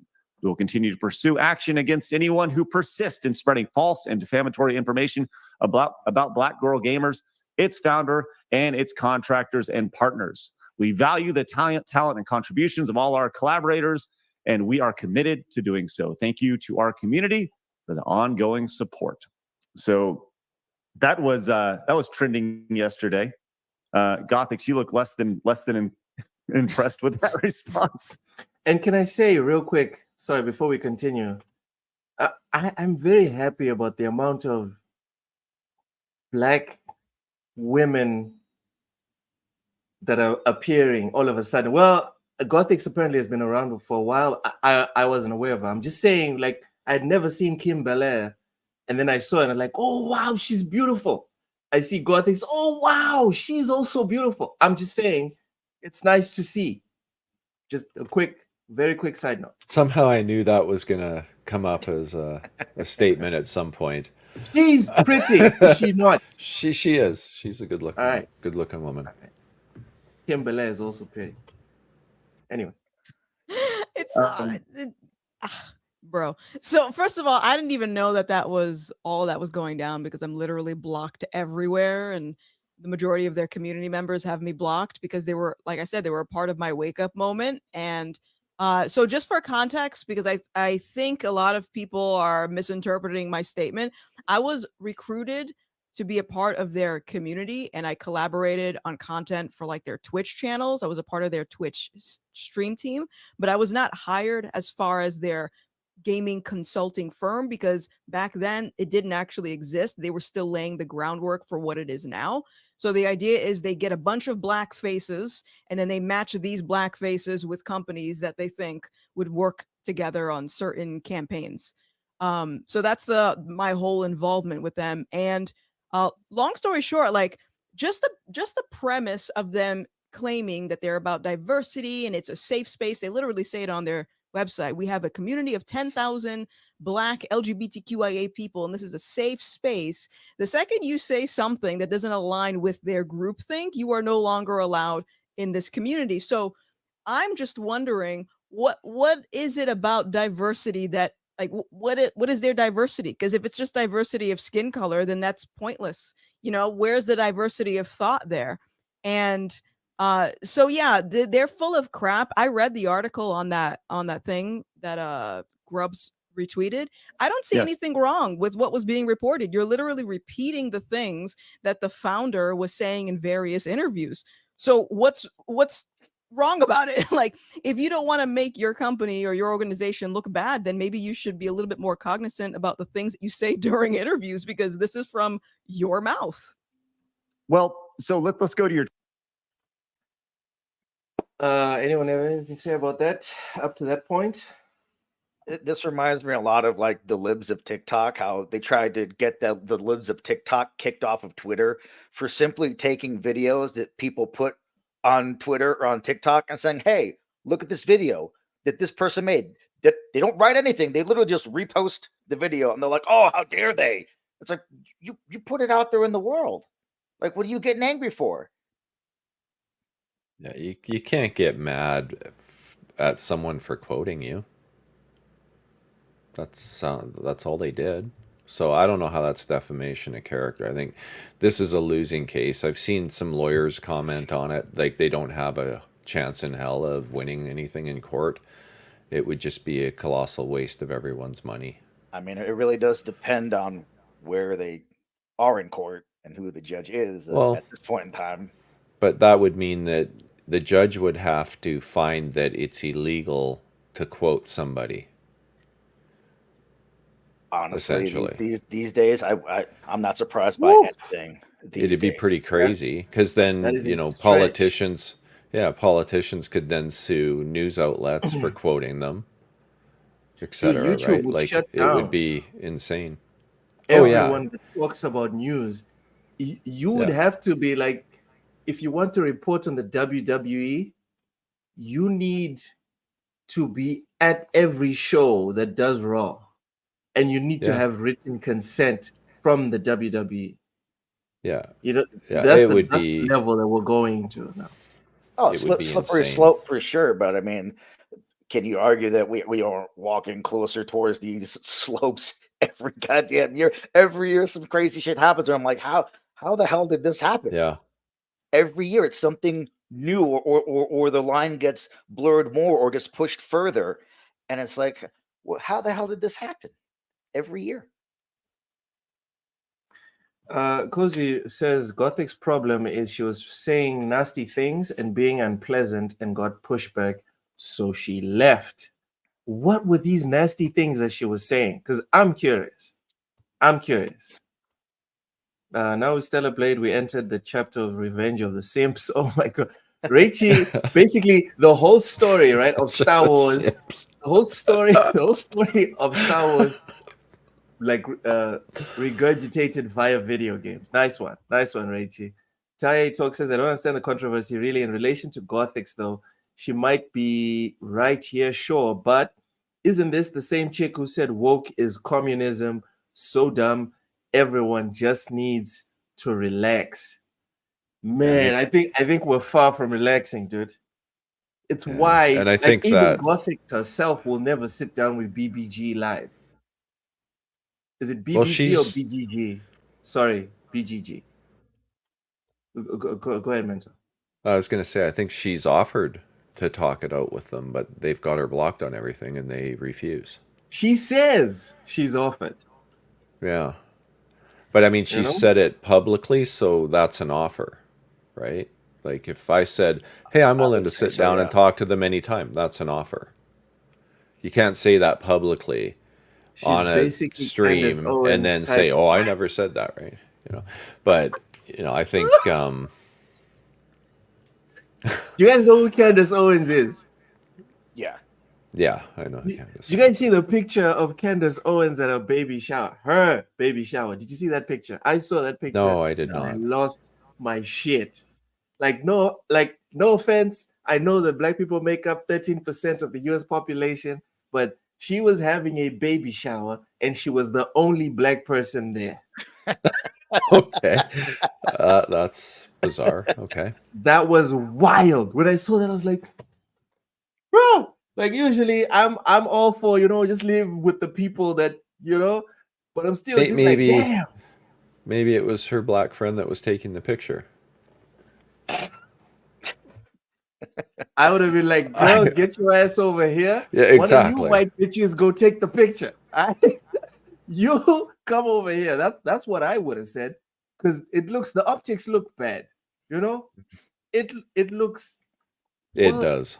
That's but does it look bizarre. bad though? No. Let's go back. Hold on. Does it look At bad the same though? time, though, it shouldn't matter. And yeah, that's what I'm saying. But does it look bad though? Because for me, it kind of is like if Mental moved to Mozambique and he started hanging around me and mine, right? Mental's bachelor party gets married, right? Mental's bachelor party when he gets married. No offense, Mental, you're gonna be the only one there that's white. Everyone else is going to be black, unless like your family flies must from be an albino African. We do have albinos, but that's not the point. So No, I'm saying. I'm trying to keep my mind open to like, yeah, it was only white chicks at a baby shower, but then does she not live in like the Midwest or something where there's like one black person for every 52? I honestly have no idea where she lives. I have no idea either. I don't know much about her, to be honest. I had no idea she had a baby shower. Yeah, I didn't know she had a baby. When I saw that picture, I lost my shit. I was like, what? That is wild. Candace Owens is not black American though. She's not black American. Where is she What from? is she? Yeah.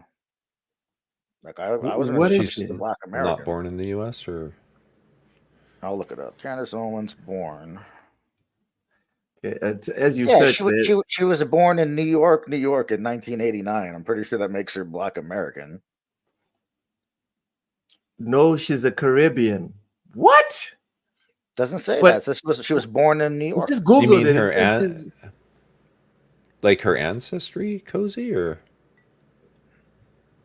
All right, Taya says Candace is okay and terrible. She's one of those people who takes truths and makes it extreme. This is how they get people. They take something and twist it.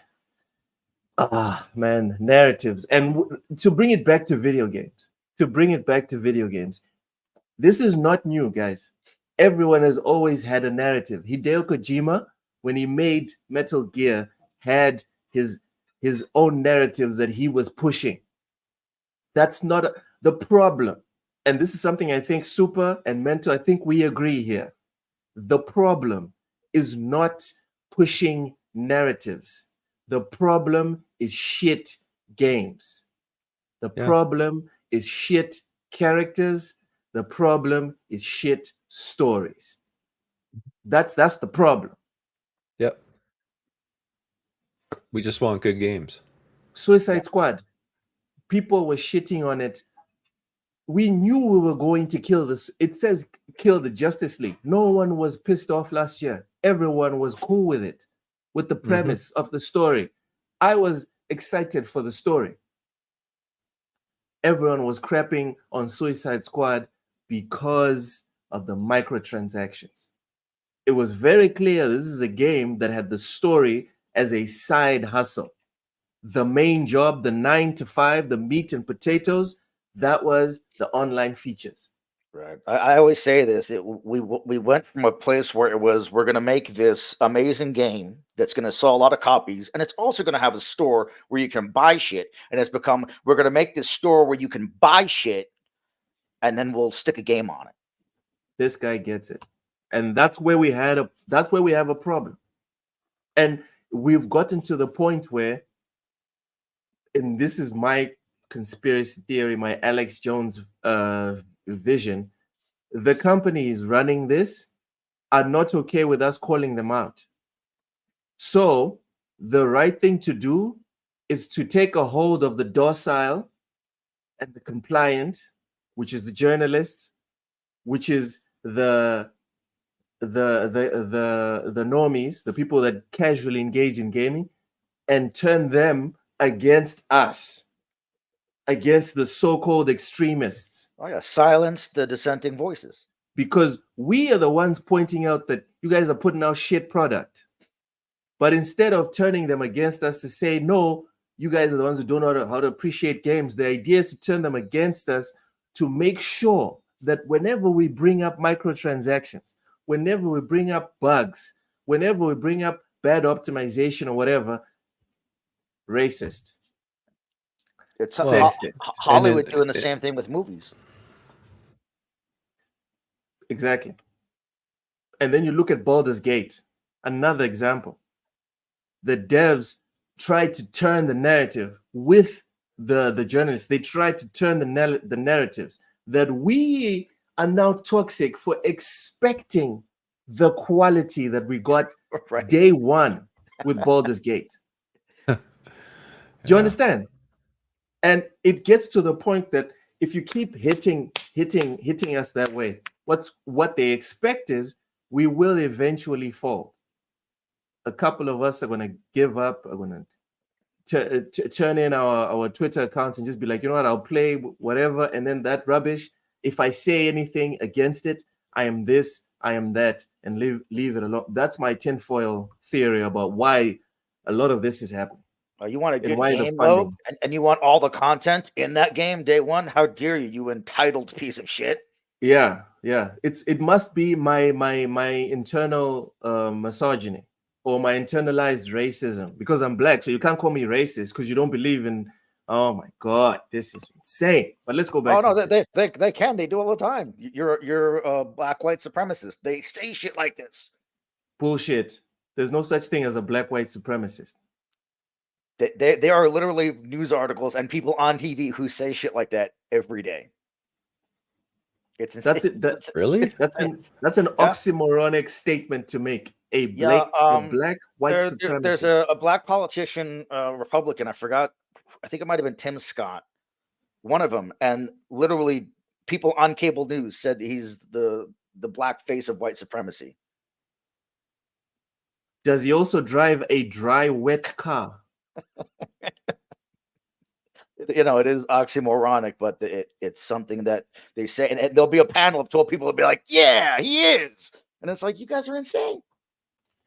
No, I can understand what Richie's saying. Come on, stop living, Uncle Ruckus. I get it. I understand I think there's another word for it, right? Where they say like a black person is a race trait or whatever. Well, Uncle Tom. I know you guys have a word for that. Yeah, exactly. But it's not a black white supremacy. You can't do it. It's not possible. I'm sorry. Ty, it's true though. People should not expect Baldur's Gate 3 quality. Does it make me a bigot for expecting it or for wanting it? Ty. Anyways, let's carry on the video. Your tweet yesterday, and I have a lot of questions here. I think there's some background that needs to be shared here, and so I'm really intrigued by this. So I'll tell you, I'll let you read this in your voice because I don't like reading other people's tweets in my voice. Okay. So fire away. Can I pick a voice? Yes, whatever voice you like. She's very articulate also. Is that okay? Can I say that she's articulate? I like how she speaks. Are black people usually not? Oh my God. Oh jeez. It's like Loke is a bit muscular. oh, Yeah. are black people usually not masculine? It's like, bro, can we not compliment people? Cozy is very funny. Oh, are you saying women aren't funny? It's like, dude, just focus. All right? Focus Oh on man. this, right? The PlayStation controller is very white. Are you saying that because the Xbox controller is black? Bro, can you just Mm. focus on the thing that I'm talking about? Oh my Yeah. lord. All right. She's go well back to it. spoken. I agree. Let's go back to it.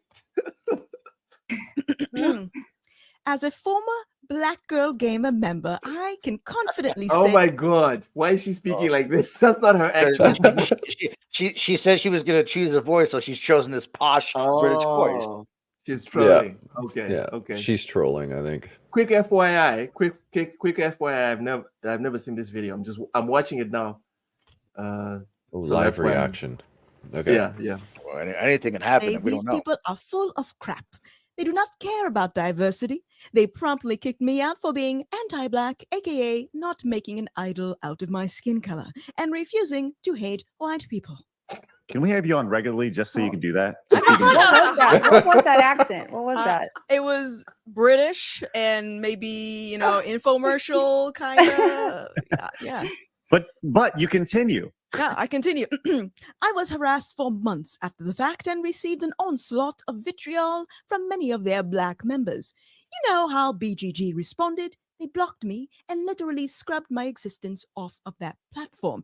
Let me just take a quick break for a second because that is something also that when I was getting a lot of backlash from their community members, I was wondering, when are they going to step in? Because if you're claiming that this is a safe space for Black people, I would assume there's going to be some type of mediator there to bring the community members aside and say, hey, let's try to, reason together and not try to eat each other alive. No, instead, they took the side of the correct Black people who were saying the correct Black things and What does kicked that me mean? out.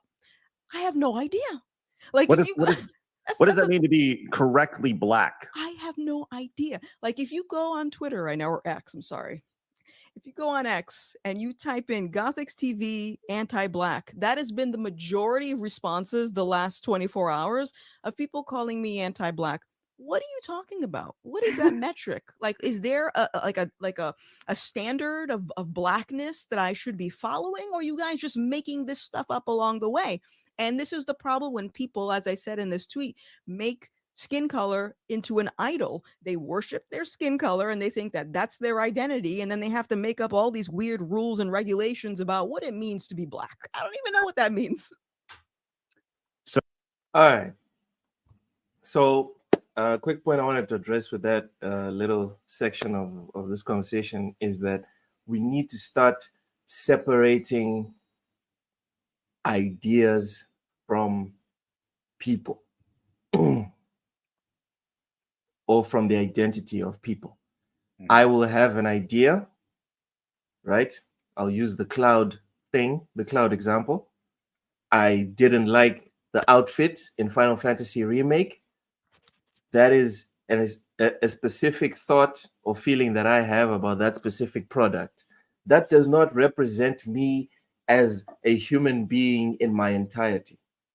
We need to stop taking specific posts or videos or whatever, and that now represents everything that mental is as a person. Because that's where we're at here, right? This chick said whatever it is that she said. They disagreed with her thoughts, and because she wasn't willing to take a step back and say, oh, I now retract my statement, because she stood her ground, now everything else that makes up who she is, that gives her value, now that is now negative. So if she was, let's put it in numbers, if she was a 90 to them, by disagreeing about a specific point, she's now a negative something.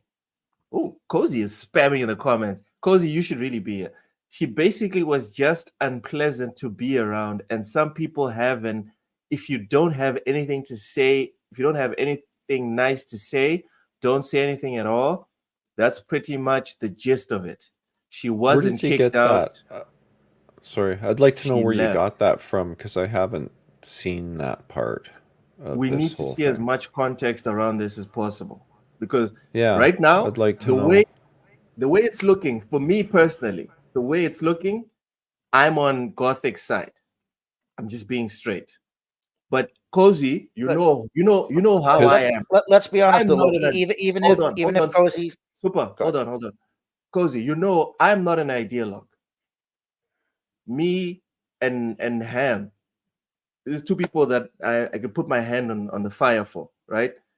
If you present an idea that is different to what we hold or what I hold, me specifically, let me talk about myself. I'm not the type of person that will just dismiss it out of hand. I will analyze the new information you gave me. If it's better than the information I've had before, I will change my mind. You can call me one of those flip-floppers that people keep talking about on Twitter. Guys, don't be proud about not being able to take in new information.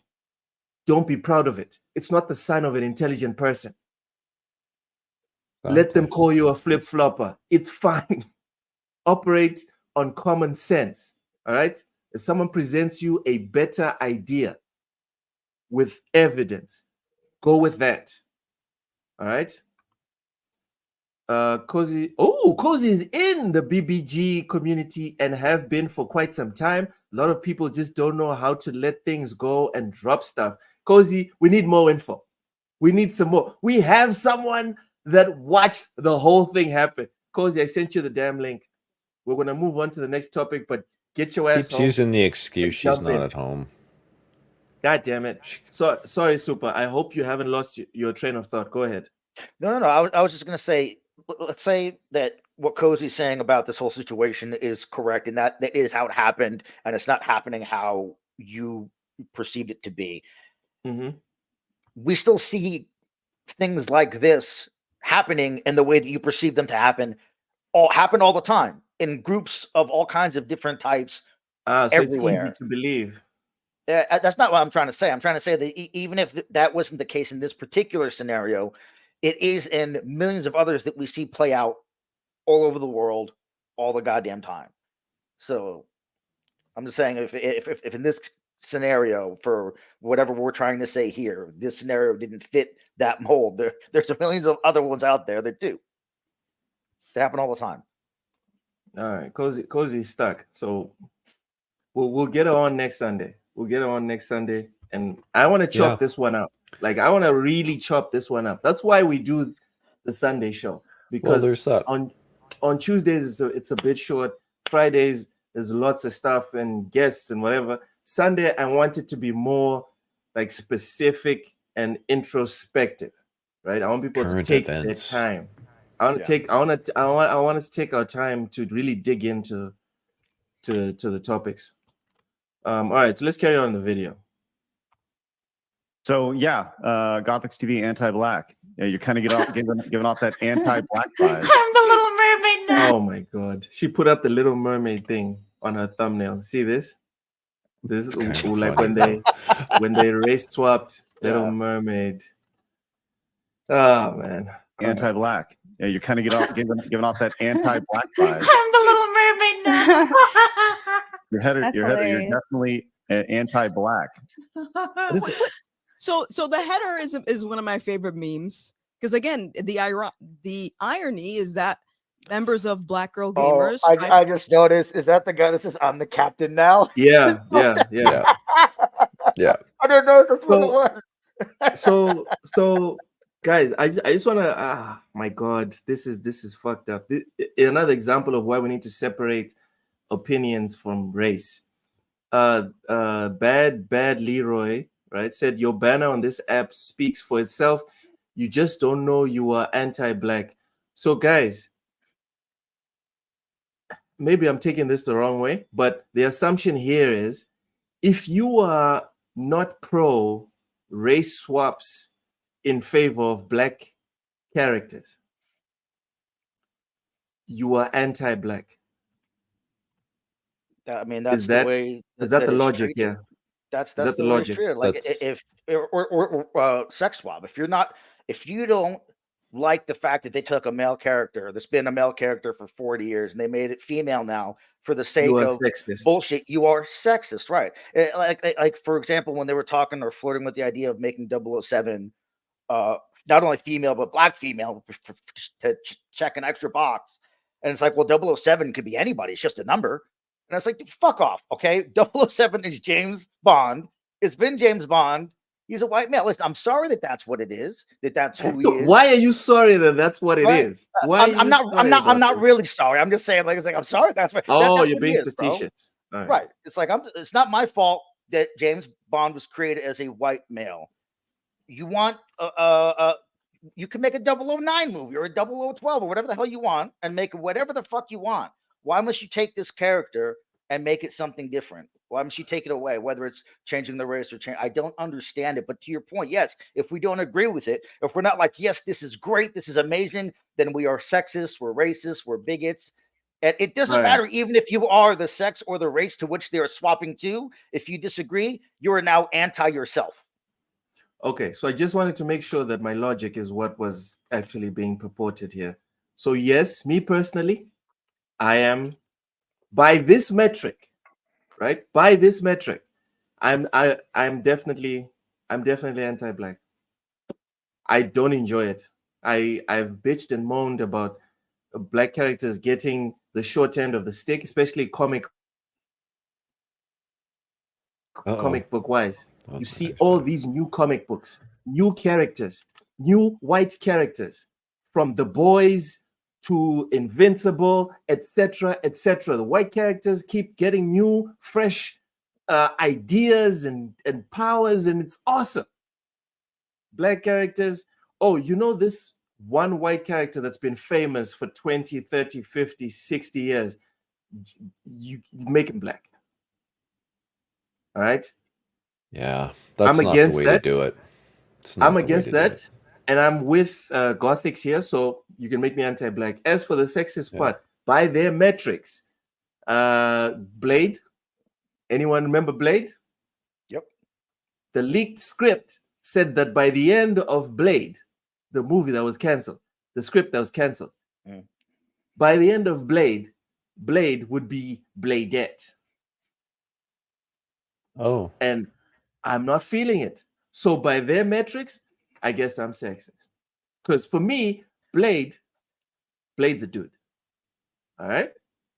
And that's what he is. Also, it's just it's lazy. It's if you are a, let's say, proud, let's say, Hispanic woman, and you want more representation of Hispanic women in comic books or in video games, then make a new character that's a Hispanic woman that becomes beloved. People aren't going to hate on the character because they're Hispanic or a woman. Just make one that's beloved. Why must you take one that is already beloved and not a Hispanic woman and then swap it? You just hijack it, hijack that name, hijack that character, and then say, now we're going to make it this, and boom, now there we go. This is a great thing for Hispanic women now because we took Superman and made it a Hispanic woman. It's lazy, and it's going to piss people off. It's going to. Well, it causes that divisiveness that I was talking about. Right? Like, I agree 100%. It's all about creating a great backstory and a new superhero, and no one's going to hate it. Right? Like, I don't know anyone that hates Black Panther. It's a great character. It's awesome.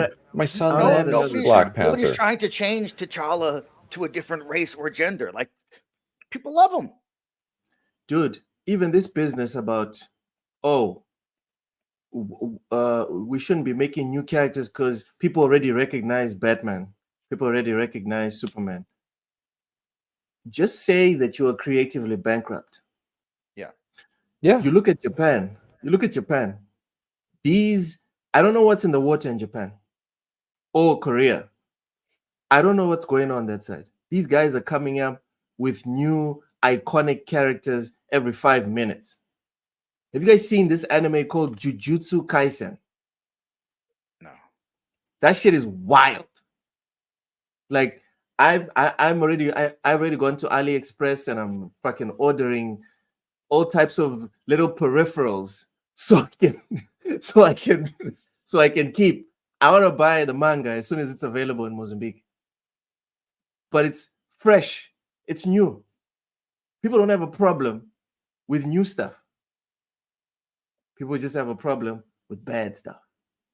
Yeah. Iman or Iman, Rich the Swag Lord, is the thumbnail what SBI would want Eve to look like? Lol, is that the idea? I'm just doing a bit of projecting. Also, I did not make that thumbnail. Someone else did it. That I just took it and copy pasted it. All right. I'm not trying to take credit for that myself. Japan creates what they want, as anybody should. Okay. Yeah, because they're not worried about all the crazy shit that people are worried about here with pleasing certain groups or not offending certain groups. Japan just makes what they want. They don't care. Again, dude, I just want to reiterate, I don't have a problem with pleasing certain groups. I don't have a problem with agendas. You can have the most far left agenda you want. Make it good. Yeah. Just make a good game. I want to enjoy it. You can make a pro-communist movie, bro. You can do it. Knock yourself out. Make it enjoyable. I don't want to be reaching over to my phone and checking Twitter or thinking, fuck, I could be playing Final Fantasy Rebirth right now. Make it so when I'm watching it, speaking of watching stuff, I was watching Dune. I watched the first Dune movie. Mm-hmm. Wow. It's good. Wow. Like Star Wars is in trouble if these guys decide to go like full on and make a long ass series of this. But very nice sci-fi. Very nice sci-fi. Rachie, if they want cool original black characters, the whole Brandon Sanderson novels are full of cool black characters. Brandon Sanderson novels. I don't know who Brandon Sanderson is. I don't either. But the thing is, I've never not enjoyed a video game or chosen not to play a video game because of what the main protagonist or antagonist looked like or what they were, what they represented. Like, it doesn't matter. Like, does the game look like it's interesting? Does it look like it's fun? I play it. Like, I'm a guy. I love all the Tomb Raider games. I loved them since I was a kid. I wasn't like, oh, how am I supposed to associate with this game? I'm not a big-breasted woman. There needs to be a guy here. I can't like this game. How am I supposed to like? I'm not British either. Yeah. How am I supposed to like this game? I don't have to look like the character on screen to enjoy the game. I don't. Because then, based off of that, I can't play any Dragon Ball Z game. I can't play shit. I can't even watch Dragon Ball Z. I'm an Italian Costa Rican paraplegic. Where are the games of people's in wheelchairs, bro? Oh my god! Someone clip that shit. Well, I'm the biggest minority in the room right now, Lo. Yeah, you could play what was it, Wolfenstein 2? There was you could play that beginning part where he's in the wheelchair. There you go. Like, I'm gonna play the Wolverine game and be pissed off that I'm playing as Logan and not Professor Xavier. Man, fuck out of here. Yeah. I'm an African. Besides Tales of Kenzera Zao, can you guys name one game that has an African as a protagonist that's coming out this year? Like African or African just like as in complexion? Actually, African from the continent of Africa. Other than that one that you're talking about? No. Yes. So I shouldn't play any game besides that. Right. And then the thing is, like, listen, if you want more representation, then tell whatever group you are, if you're black or Asian or female or whatever, become a comic book writer, become a video game designer. You don't want to become these things, then expect people who are not what you are to make shit that represents you. Like, what? They are not you. Why are you demanding that they make what you are? You and the people that you represent become these things, become movie directors, become this, that, and make your own representation, but don't demand that other people do it for you. There's a quote from Gandhi that is close to my heart. Be the change you want to see. You know what the problem with that quote is? It makes people responsible. Yeah. It says, get your ass off of Twitter and Discord and Instagram and go work and get shit done. That takes effort. Yep. No one wants to put in the effort. Let's carry on with this video. Also, I just Googled Brandon Sanderson. It looks like a straight wild male, man. I don't know. Should I be reading his books? Is it okay for me to read his books? I don't know. To go after me because I asked Twitter, I said, hey, why are you calling people racist for questioning why Disney is making The Little Mermaid black?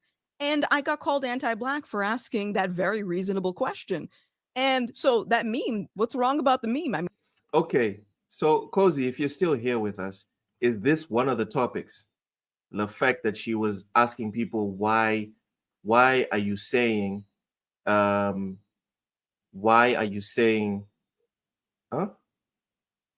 Why are you saying that anyone that doesn't like the Black Little Mermaid is anti-black? Is that one of the stuff when you say that she was being like insufferable or whatever?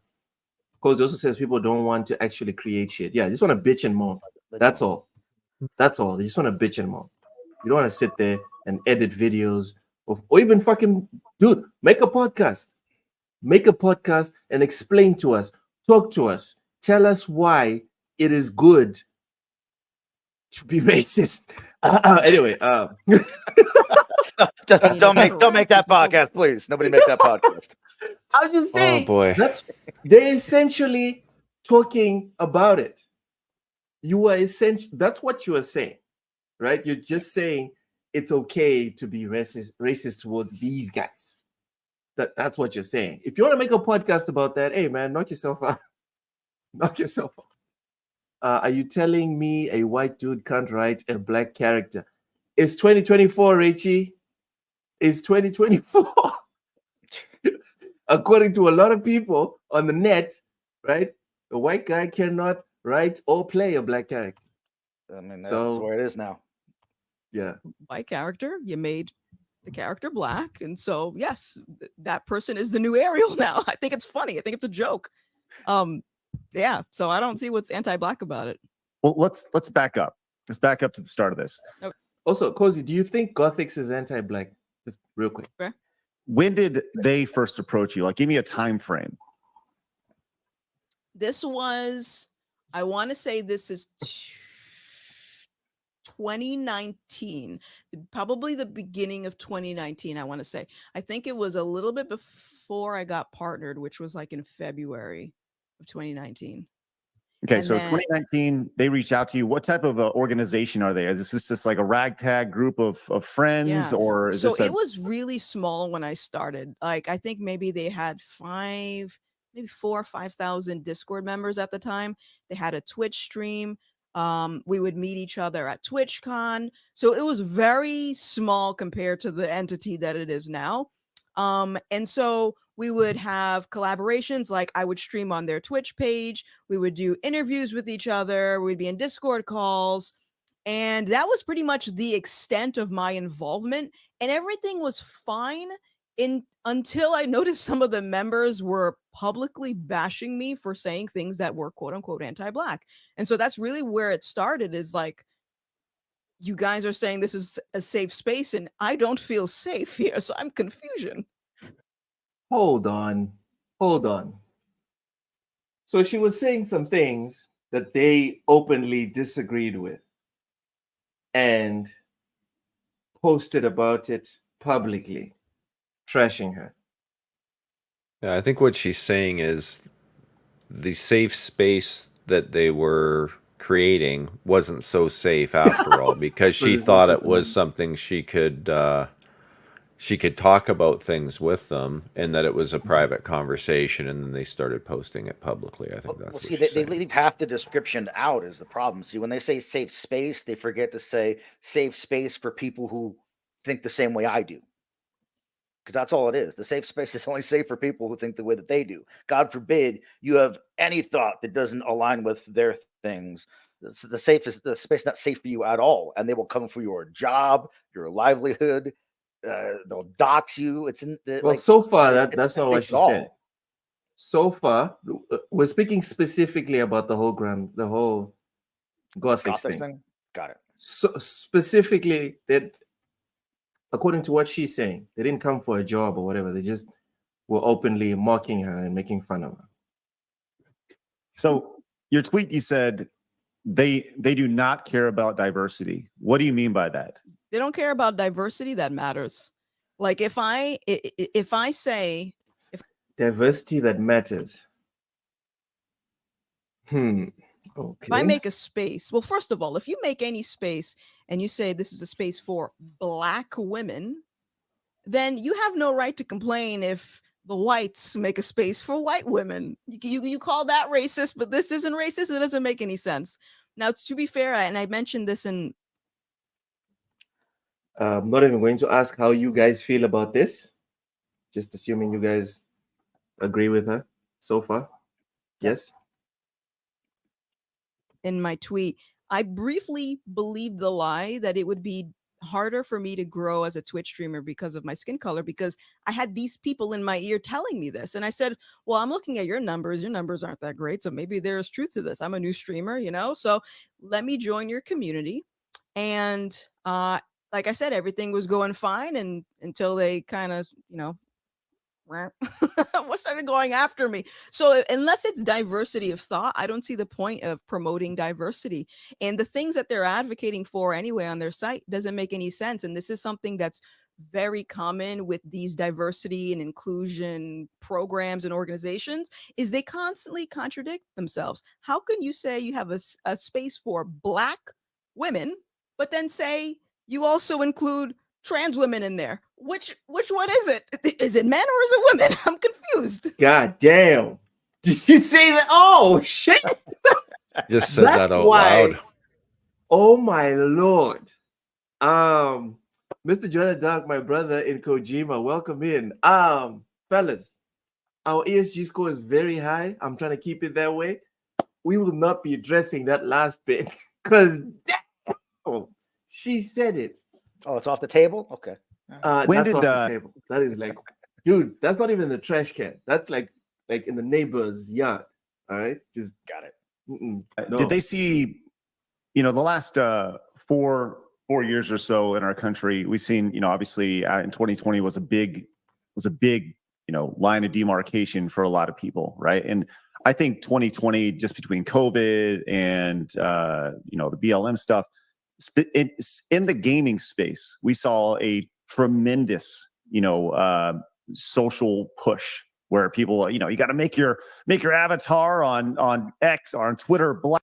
All right, so we're going to skip the anti-white hate and other little sections here because I think we've discussed this stuff before, right? Anti-white rhetoric in BGG, what kind of consultancy, specific examples of harass. Oh, okay. I think we need to get into the specific examples here, right? Let's do the examples. Probably fair. Yeah. Because she's throwing a lot of things out there. We need to be like aware of what exactly she's talking about. Harassed you after you left? It was just mostly, well, first of all, Twitch, I don't know if they changed their terms of service, but Twitch had this thing where they said that you're not allowed to basically start arguments or talk crap about other streamers, even on other platforms. And they were doing all of that. I had people literally making threads about me talking about voting for Trump like years after the fact. And like there was no like holding people accountable or anything like that. Like I contacted Twitch, hey, can you do something? These people are talking bad about me on Twitter. They're talking bad about me live on your platform and you guys are doing nothing about it. So it was just a bunch of a combination of tweets, reaching out to my sponsors, live streams. Most of them, I think. Okay. We need to see some receipts because people talking crap about her on Twitter and talking crap about her on their live streams on Twitch. Maybe it's because I'm not as big as Gothix, but that sounds like a nothing burger. But as soon as she mentioned going after her sponsors, then we have a problem. That is the equivalent of trying to get you to lose your job. Mm-hmm. Yeah, that's an issue. That's an issue. It's just unfortunate we can't get receipts here for the like proof of like how this happened or when or whatever. I think she had made a documentary about this whole thing, so maybe it's in there. Oh my god, there's a documentary. Apparently. We're never Anyway. going to run out of content on the gaming log, ladies and gentlemen. we haven't even been able to list all the other like Sweet Baby like companies, but it is what it is. Rachie is asking, is she a black Hermione Granger? Why? Because of her. I see nothing about this chick that says Hermione Granger. I'm sorry. I see nothing. Maybe give us a better reference, Rachie. Ended up getting deleted. So I don't really have much of that, but there Wait are a some minute. ended up reaching out to my sponsors, live streams. Most of them, I think, ended up getting deleted. So I don't really have much of that, but there are some like tweets that are shown in the documentary. But Okay. yeah, I mean, it was just a combination of Okay, that's unfortunate. If the documentary only has tweets, but no emails to her sponsors or something, tangible, then Perhaps they only reached out to her sponsors via tweets. That's a possibility. Maybe. Just tweeting at the sponsors, how can you be sponsoring this person for X, Y, and Z or something? Who knows? Yeah. I mean, we've seen it happen to other people. People being deplatformed because of a belief about one particular topic or subject could get them deplatformed or get their channel demonetized or have videos be deemed as, oh, these aren't safe for children now, and just all kinds of shit that's outside of their hands because someone deemed it to be. All right, let's carry on the video. a bunch of stuff. And so at this point, you have that tweet where you say like, you don't hate anybody from the group, and you've kind of gotten through your angst. How did that happen? Just working through it personally, or what? I mean, I mean, if I'm being honest, it's because of God. and if it wasn't, I would still be a miserable, bitter human being. And I just want everyone to know watching this, I don't hate you. You may hate me for my opinions. I do not hate you. I want you to wake up, man, because like what you're doing is not going to end well. I mean, clearly you guys created this entity for diversity and inclusion. It's a safe space. And look at the fruits of that. If it was actually something that was worth pursuing, I think it would show in your work, but you've just pissed off a lot of people. But I don't want them to get treated in the same way that I got treated. Like, I wish someone would have advocated for me, because that's the other part of it too, is God damn it. Gothics, you're shitting on them. This whole pod, you're shitting on them, but you're saying that you don't want them to be treated the way you were treated. And I want to be on her side so much. So you want them to be treated the way she was treated? No, I'm pointing out the hypocrisy of what's happening right now. But is it hypocritical when she's saying that they don't? I'm not sure I see that, but that's okay. Because the way she's pointing it out, right? The way she's pointing it out, this is not someone that's just saying that she got attacked. This is someone that's trying to paint the other side as like evil. From what we've been watching so far, which is fine. She can do it, but then she just got done saying she doesn't want them to be treated the way she was treated, which according to her was them painting her as not someone they disagree with, but someone that was borderline evil. I don't see her painting them as evil. I see her painting them as intolerant. I don't really see it as her painting them as evil. I haven't seen any or heard any examples of something that they did that was evil, or her saying that it was evil or acting like it was evil. Intolerant, sure. Evil, I don't think so. Me, anyway. Mental? Am I out Well, of line? I'm kind of going through what we've watched so far, and I don't recall that either. I may have missed it. I mean, All right. It's I'm just me not then. perfect, but I think she's just saying, I must be don't go out anti-black. and don't go out and attack them just because you saw me on this video. I don't want you like attacking them. That's kind of how I interpreted that. I could be wrong, but Yeah. What do I know? Rachel, Rachel says she's asking everyone to be literal. Everyone is annoyed by her. She's a snitch towards her co-streamers. She believes in the rules of the platform and she's self-righteous. And maybe that's probably why I like her, because I think I'm a little, or maybe I'm very self-righteous also. So I see myself a lot in her. So yeah. Cozy, she's just insufferable. Insufferable is no problem. No, she's not. She's not insufferable. I mean, look at her. Look at her. She's awesome. Gothics is awesome. I just I don't believe her when she says she doesn't want them to be treated badly. Maybe I'm wrong. Maybe I'm projecting. Oh, you might be right. Like- you might be right. I was trying to get other members to come forward and say, I cannot be the only person that this is happening to. I cannot be. She wanted a Me Too situation. Well, I think she wanted to find some support.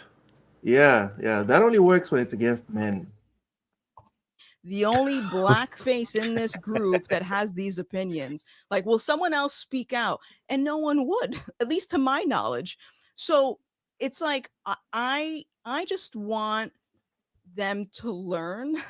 And I don't think, cancel culture, and I don't believe in that and dragging people's name and whatever. I just want them to wake up. I love them. I care about them. I have no ill will towards them. And yeah, that's about it, man.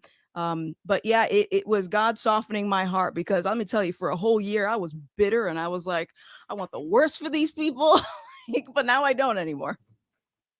Okay, a little bit of honesty came out.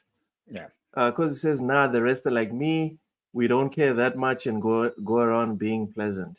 Oh, okay. I don't know, Cozy. You're pretty mean to me as a Canadian. No, Cozy is a delight. All right. I'll never say it to her face. I'll say it to her avatar, but I'll never say it to her face. Cozy is a delight. But if seriously, if Cozy is the representation of BGG, then I need to look into. Oh my God, Cozy, you're not helping right now. You are not helping. Good humor. Rachie, why is she Hermione Granger? I'm not understanding this Hermione Granger thing. Like, I don't get it. Like, insisting on this one. Oh, she believes in the rules of the platform and she's righteous. That's why. Oh, that's why got she's it. And she's a snitch. Okay. You see, and this is what's beautiful. Rachie, thank you for bringing out a perfect example of what real diversity and inclusion is. You saw Hermione Granger in Gothics, not because of her skin color, her height, the hair, nothing. You saw Hermione Granger in her attitude, in the character that she is. That is literally the dream of Martin Luther King. For people to be progressed as a society, Lo, because we, like you were saying with Martin Luther King, we had generations of people who fought for see me for me and not as what I look like or what I was born as, see me for me. And now we're at the point where all that matters is what I look like. All that matters is what I identify as. Forget everything else. It's these physical attributes and things like that they define me. And it's like that is the exact antithesis of everything that the civil rights movement was for and about. Yeah, and now it's okay for you to treat me based off of what I look like. It's fucked up. Whether it's to put me at the front of the line or the back of the line, either one is bad. Cozy says, if no one wants to be around you, and no one steps up to support you, what does that say about you? I don't know if that's entirely fair though, Cozy. And I'm not talking about this particular instance. Maybe that's the case here, but there are other instances where people may not just want to come forward and say something because they're afraid of losing their livelihood or afraid of whatever negativity it's going to inject in their life, and they may just decide that it's not worth it, and I'm just not going to say something, right? So I don't know if I can 100% co-sign that, and I'm not saying that what you're saying is wrong, but I don't know. You know what I think it says, Cozy? It says that those particular people don't believe in what I believe in.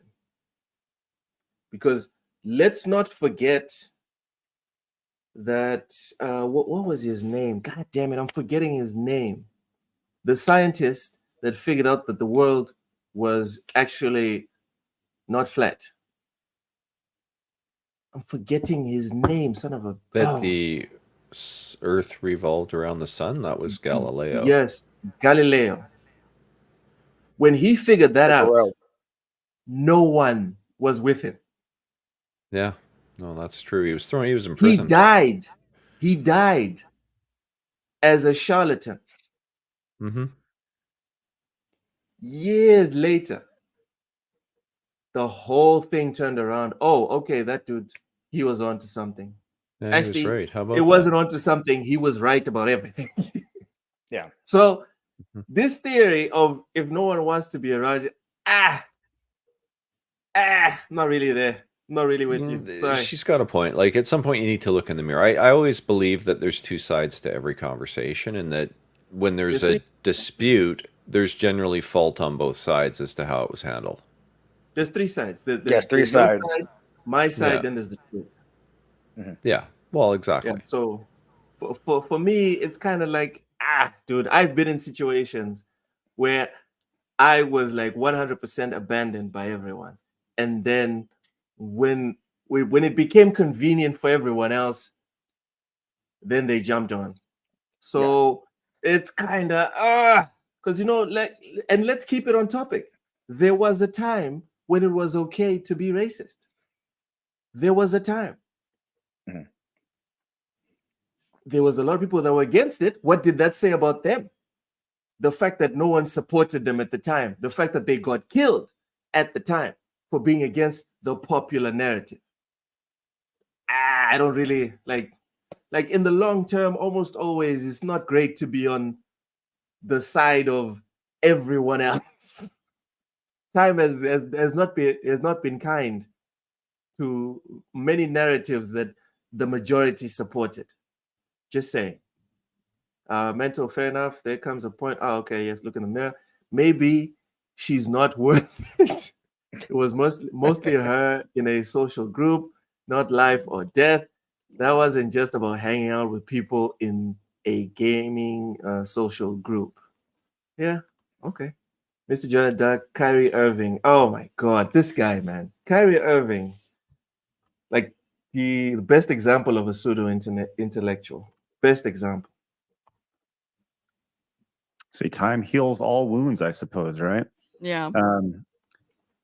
Well, appreciate you sharing all that. I mean, that's a lot, and I think it really provides interesting perspective on, look, dude, white guy, like you just see these groups, and it's funny because after I put a tweet out after all this kind of went down the other day, and I just more or less to the effect of like, how insane. I said, this is insanity. Yeah. Let me pull this up really quick. I said, this is insanity. What if someone was to register whiteboygamers.com? That'd be ridiculous. I actually registered that. Is it registered? Yeah, I registered that actually. I did not. Did you? And Oh my gosh. I encourage everyone to go to whiteboygamers.com. What the fuck? and see where it takes you, which is great. I think he's joking, or he's did it as a joke. I don't know. I don't think he's serious about that at all. Hold on. I need to Google this. It probably redirects to his other site or something. Boy gamers. It's probably suspended. Does it go anywhere?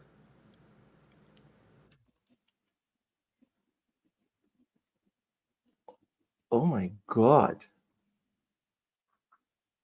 There is a Twitter profile called White Boy. Oh my Oh no, see, it redirects to their YouTube channel. Okay, luckily there's 0 followers on Twitter. So Yeah. No, but that domain in a browser redirects like to I have their my faith is restored in gamers. 0 followers. Like not 1 or 2. 0. I there love you it. go. 0.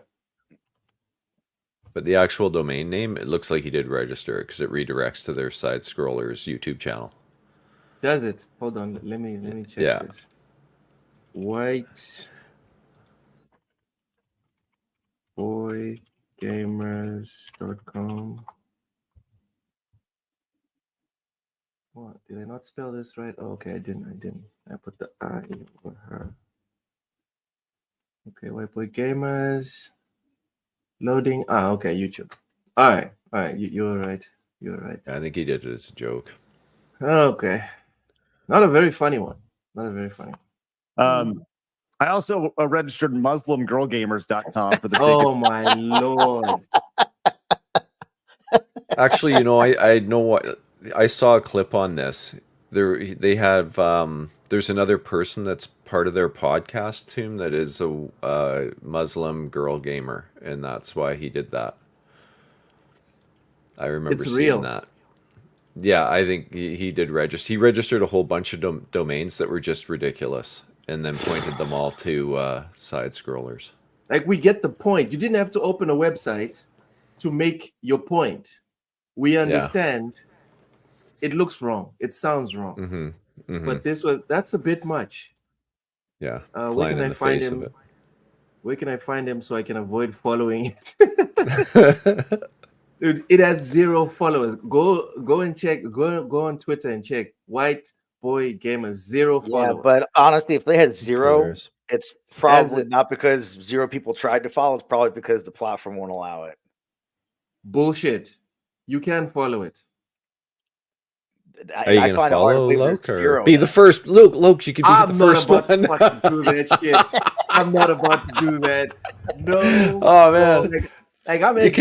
You could be a pioneer. You could be a pioneer. Be the first. No, sir. Your Texan roots want you to do it. No. Come on.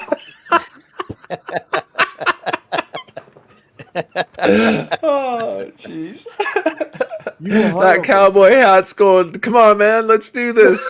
Let's go. No. Like, you guys can send a $1,000 super chat.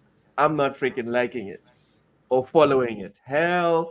Cozy says do it on your alt. I don't have an alt account.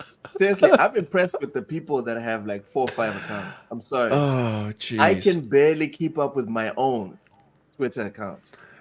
Like I have to schedule that shit. I hop on right before work. Like I spend like 20-30 minutes and then that is it. I'm impressed with the people that have Twitter, like 2 or 3 Twitter accounts. I even schedule tweets on the weekend when I have time. So I know I know I can tweet less during the week. So I got nothing but time, and I ain't got time for multiple Twitter accounts. It's just it's stupid. Stupid. It's a bit excessive. Man. It's a bit much. Just say what you want to say on your main account and move on. All right. Be thirsty on your main account. Why do we have to pretend like we're not sexual creatures? I don't understand that. I've seen a lot of people post like, I can't be thirsty on the main account. Let me go. And I'm like, bro, what?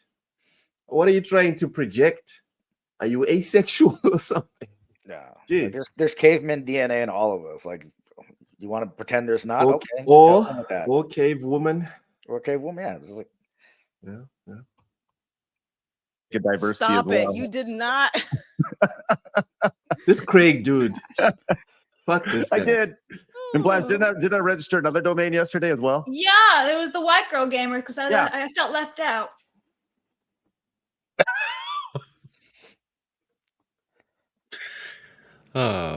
Super is about to go register the paraplegic gamer. For you. There you go. for you and Cerebral Paul to hop on. Just the two of you guys. Wheelchair gamers. Oh my lord. Just me and Paul. Nobody else. Yeah. That's ridiculous. No, I get one for me too. Sorry? Go ahead, Cerebral. Sorry. Super, you were saying something. No, I think it was the video you were playing. Oh, okay. And okay, to add another thing here, two wrongs don't make a right. We had a song about that. Why did no one pay attention? Just because, and that's how we got here, right? That's how we got here. Just because someone does something messed up doesn't mean you now have the right, the obligation to do the exact thing that person did, but now it's fine because you were doing it to them. Yeah, but look, That's I was also raised. Go ahead. That's why I've always been against reverse racism. That's what we used to call it in South Africa. Because I did my university years in South Africa. I can tell you guys, it's a very, very divided country. And there's racism on both sides. There's the whites being racist to the blacks. There's the blacks being racist to the whites. Like straight up, I've seen situations of like a black family. This dude is like, oh, I'm bringing the girlfriend home and I'm going to present her as my fiance or whatever at home. And as soon as they noticed that she was white, that was it. Lunch is over, dinner's over, family meeting, motherfucker, it's her or us. People disowning their children because they're marrying into the other race. It's a very real thing. And I was against it when I was there. And I told my fellow black brothers, like, guys, this is insane. This makes no sense. You guys, we watch it on SABC. SABC is their version of public television. We watch it on SABC every election year. We don't want to go back to that. We've heard from our parents how bad that was. So why, you now knowing how horrible it is to do that to someone, your parents knowing how horrible it is to feel that being put on you, why would you take that and turn it around and do it to someone else? How do you sleep at night knowing that that terrible, horrific thing that was done to you, you are now doing it to someone else? How does that make sense in your mind? But people still do it. Because these groups, they see it as, first of all, there are many, for whatever reason, believe you can't be racist against white people, which is ridiculous on its face. But they'll perceive their racism against white people as somehow being done as a way of fighting racism. And it's like, no, it's not how that works. That's not how you fight it. It's like, and going back to like relationship allegories, you have a fight with your wife because she didn't do something. The solution is not for you to then not do what you were supposed to do. You get me? Well, it depends if she asked you to or not. Oh my God. I'm just kidding. I'm just kidding. You know what I mean? Like, yeah. Your wife is not supposed to not cook because she's upset with you. And then when she doesn't cook, you are not supposed to then not do whatever it is that you guys agreed to in your marriage because she didn't do that. Because all you're doing is escalating the violence that you're perpetrating to your neighbor. You're not solving anything. Cozy, as long as you're not attacking others, nothing wrong with not wanting to be around whatever group you don't want to be around. What? Cozy, are you defending the parents that were disowning their children? I don't think that's what she's saying. That's why I'm asking. That's why I'm trying to pull it all the way back. Cozy, I'm trying to get you. Did you notice she said you probably have no caveman DNA? Yeah, I saw that. Just didn't want to acknowledge it. Cozy and her cocktail just over here talking shit. I'm just saying, Cozy, you know what? In the spirit of what I just said, of not perpetrating violence towards those who perpetrated towards you, I will not return the favor. All right. All I'll say is I miss you, and I wish you were here with us. Aww. So I'm just doing it for the sake of diversity and making sure that all Get the fuck out of here, Craig. Sexes and races feel represented with a proper domain. Gross. Just gross. I know it's stupid as shit. It's stupid as shit. At least he knows it's stupid as shit. It's ridiculous. And that's the whole idea. All right. Well, thank you, Gothics, for that. Yeah. That was very. Sorry for ranting. I was not expecting that tweet to blow up. I was just, stating my piece. But if people got questions, I got answers. Yeah, and I think it's important. And if anybody else has any questions, fire them away in the chat. Maybe we can get to them towards the end of the show. But I do want to move on to this other thing that came down yesterday. Is look, the video game industry over the last. All right, so the next one is the whole Microsoft thing. I don't want to talk about this. I think this topic has been spoken about ad nauseum. For Mike. So we can just skip it, right? We're in agreement? It was a little bit of it. Yeah, I'm fine. All right. It was a bit of a tone-deaf tweet, that's all. With everything going on, it was a bit weird. Yeah. The last one on this video, and then we can move on to more pleasant topics. Is on BX's rabbit hole for government infiltration. A lot deeper than you think. There's a larger rabbit hole here. And I would love for you to kind of talk about this. Oh yeah, no, there's definitely a larger rabbit hole. So once I saw like this Gamergate situation start to take off, I was laughing because I kind of was trying to expose this last year, I think around like May or so, when I stumbled upon this rabbit hole where I realized that a lot of these organizations, and I'm just going to be real clear up front, I'm not alleging that this specifically applies to Black Girl Gamers or any of these other places because I don't really know. As soon as people start throwing out qualifiers of I'm not alleging, I'm not accusing, some shit's about to happen. However, I do know that there is. What? It's like when people say, listen, I don't mean to offend you, but it's like the next thing out of their mouth is going to be something that offends you. Offensive? That's the way it is. Yeah. Essentially. Here we go. Is a lot of these types of consulting firms and a lot of these types of communities that are actually LARPing as Twitch communities, when in reality they're part of the counterterrorism apparatus for the U.S. government. Not just the U.S. government, but all of our Five Eye allies as well. U.S., UK, Canada, etc. So yeah, I had stumbled upon this rabbit hole when I was investigating the Department of Homeland Security TVTP grant program. It's the Targeted Violence Terrorism Prevention Grant. So this is a grant that Congress funds every year for DHS to give to NGOs to push out various initiatives under the guise of counterterrorism. And the funniest part about it is that. All right. Before we go any further, man, this is going to be uncomfortable to say. You guys might decide to just leave the podcast, but I'll fucking say it anyway.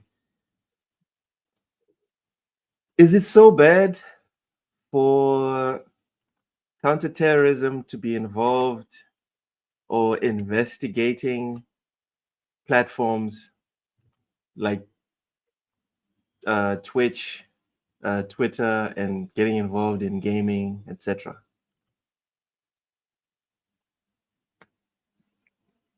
Well, counterterrorism is in just a group designed for fighting terrorism? Yes, but terrorism involves more than just the actual doing. It involves the planning, it involves recruitment, radicalization, all these things. So is it really such a bad thing for the government to look at gaming and be like, this is fertile ground, we need to be involved? I don't know. Go ahead. No, I think it depends what being involved means. Like, I don't know what she's going to say, so I don't know. I think no, that's what I'm saying. I'm talking about like surface level. Can we agree that it's not such a bad thing? It really Well- depends on what is defined as terrorist, especially today, because there are groups that I see defined as terrorists that I don't necessarily believe are terrorists nowadays. Hmm. Okay. Okay. That's Well, a fair for comment, I anyone, think, but go ahead. no, I just no, that's fine. I'll reserve my thoughts for Like, now. I want to Well, know what I don't she's know if you talking know about this, look, first. but here in the States, we've had parents who went to school boards against books with basically pornographic images in them, literally called domestic terrorists and treated as domestic terrorists just for going to voice their displeasure with these books being in the libraries at school board meetings. So, like, I don't have a problem with people not wanting terrorism in our games and our movies or anything like that. Hold But, it's on. like, but if it's going to be, again, for me, it's what are they Super, I defining need as? to see a link. I'm sorry. I'm not calling you a liar. I need to see a link for this. Oh, of them calling the parents domestic terrorists? Because you went to the school and you're like, I'm not comfortable with this being in the school. You're a domestic terrorist. I don't know, man. Yeah, That's like they had parents being dragged up by the police because they were yelling and screaming because they had basically the school board saying you fucking can't be here. You have no right to say anything. And they're like, "What are you talking about? You're teaching our kids in public school, not even private school, like public school." all right. Like, Well, when you have happened some here. time, I can't comment on that. When you have some Yeah, time, no, okay. feel free to DM me this stuff because I would like to see and maybe even discuss it. But surface level, for me personally, I don't see a problem with the government being present on platforms where you have young people that can be influenced, right? Now you can be a terrorist for bringing a Bible with you at public. Again, could someone send me a link to all of this? Because these seem like Olympic levels of stretching, bro. That's the scary thing, though, Loke, is now it's not. Yeah, I don't know. Until I see it, bro. I can't speak about Mozambique, but when it comes to the States, yeah, Yeah. dude, it's crazy. I want to see a link to this. Mike Johnson, what's happening? What's happening? It says it's my fault that the government's involved. All right. All right. And on that topic, if anyone from the DHS is watching, we're willing and able. All right. I could use some money. All right. That's all I'm saying. Mental is losing his mind. Yo, I'm selling out quick and fast. As soon as they're like, okay, we don't want Super on, I'm like, Super, get the fuck out of here. We don't want Mental on, get the fuck out of here. We don't want Cozy on. I'm like, no, but she's kind of cute. She needs to go, Cozy, get the fuck out of here. I tried. And that is all. All right.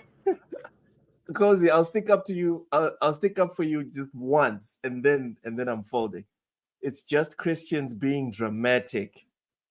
Oh my goodness. And I have to say this as a fellow Christian, I miss the days when it was just Christians being dramatic. I do miss the days. Now it's everyone being dramatic. Everyone's a soap opera. There's a lot of drama. Jeez. Yeah. Everyone is sensitive. Everyone's offended. Everyone's about to die because of one published tweet. Christ. Because people hurt their feelings. Again, Cozy, I'm with you. I'm with you until you said just. It's not just. It's them plus everyone else. That's what's exhausting about this. Oh, well, it's not. None of it's funny, but let's keep it light because this whole rabbit hole can get pretty dark, right? Because remember, even the whole Stellar Blade thing. Who's offended about the barely dressed chick? I haven't seen one Bible thumper. I haven't. Oh, that was in reference to the Bible thing. Okay, but in general, it's not the Bible thumpers. The Christians are chill. We've moved so far away from what made sense. It's not the Christians that are losing their minds. It's not the Muslims that are losing their mind. It's the progressives. The conservatives, sure, whatever. They've always been crazy. It's the people that are talking about freedom of speech and expression. They're the ones that want to censor people. Mm-hmm. Up is down and down is up and left is right and right is left. Bro. Oh. Yeah. Is that there really is a problem with terrorism. There are terrorists that have, set their sights on Western kids and have used video games to prey on them. And this is going to piss you guys off and maybe offend you guys because you guys are American. Guys, you guys don't. Oh, sorry. Super. So this one's for you. It's your fault if someone comes to your home and can influence your child. Do you understand what I'm saying to you right now? I think so, yeah. It's your fault. No one's going to come to my house and influence my sons, and then they're going to suddenly do something that makes no sense. Because I take the time to direct my children. Right. So it's your fault. You guys don't pay attention to your families. You don't pay attention to your wives. You don't pay attention to your children. It's your fault. I agree. Y'all left the door open. Yep. I'm dealing with one of those right now, the 764 child exploitation cult, which is just insane. But it's a good example of how these terrorists have infiltrated video game communities and used them to target your kids. So that's real. However, this grant, it's been criticized pretty much forever as just being a continuation of the war on terror, which, as you know, is just the government's way of justifying, its expanded surveillance and authority.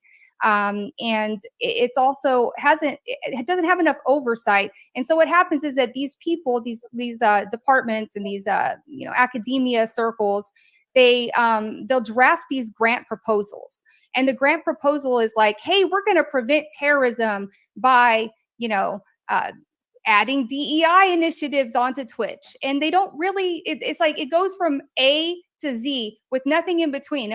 Really, like, how are you going to do that, right? And so this whole program is supposed to be about countering terrorism.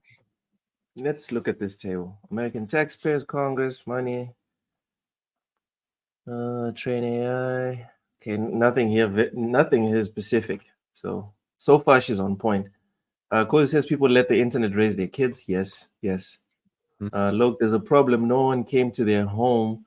This is a video game, allegedly. Right, but you as a parent should know what games your child is playing. Like, it's your job as a parent to oversee the media that your child is consuming, whether that's movies, TV, video games.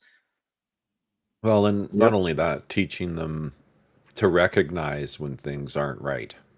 Right. Like, I can't imagine watching or playing anything as a child that would have radicalized me or somehow changed my way of believing to believe things other than what my parents were instilling upon me as a child. Like, I can't fathom that happening to me. Also, I'm going to use a personal example. When COVID was happening, there was this thing that nefarious people were using. It was called the blue. Okay, I don't even know if I should say it. I'm not going to say it. But it was a fish thingy, right? Fishing. That's what it called itself. And then it would start contacting kids via WhatsApp. Here in Mozambique, it happened. I'm not sure if it reached the rest of the world, but I know it happened in Mozambique. And kids would leave the house when their parents were doing office work or working from home, right? Kids would leave the house and go meet random ass strangers at the corner. Kids would send their locations, they would send their pictures, etc., etc., etc. My son, the youngest, as soon as that thing reached out to him, the first thing he did was, this is weird, let me go talk to my dad. That was the first thing he did. That is a result of whatever it is that we were doing with him for years. in advance. So that's just to reiterate this whole thing about it's your guys' fault if someone comes in and can do whatever. Taya says I'm unhinged. What did I say, bro? I mean, What did I say? it's just like for years they tried to blame violence or school shootings or what have you on violence in video games, and it's like, dude, Or Eminem. I was raised, or Eminem. I was raised watching the most. I was a young kid. I watched John Carpenter's The Thing as a child. That's gory, all kinds of violence, and played violent video games. And they didn't make me a violent person who wanted to go hurt other people. It didn't matter what media I consumed as an individual. It wasn't going to make me want to do those things. So it's trying to lay that as the excuse for why children act a certain way. No, like you were saying, it's bad parenting. It's the problems at home, not the video game or the media or the app that are causing children to act the way they're acting. It's everything else that's happening at home. Yeah.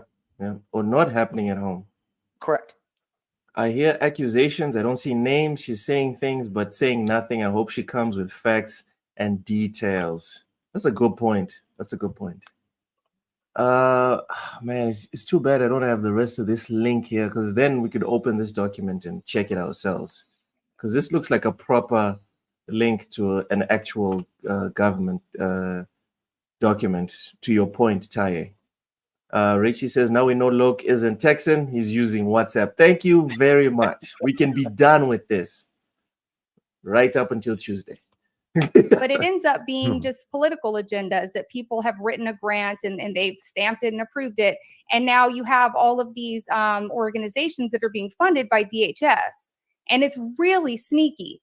And so what I discovered, I think it was like in May of last year when I was going down the TVTP rabbit hole, which has also targeted incels and the manosphere. I also broke that story back in December, where the DHS had actually released a report, or one of these NGOs released a report that named individuals in the manosphere and was explicitly censoring them.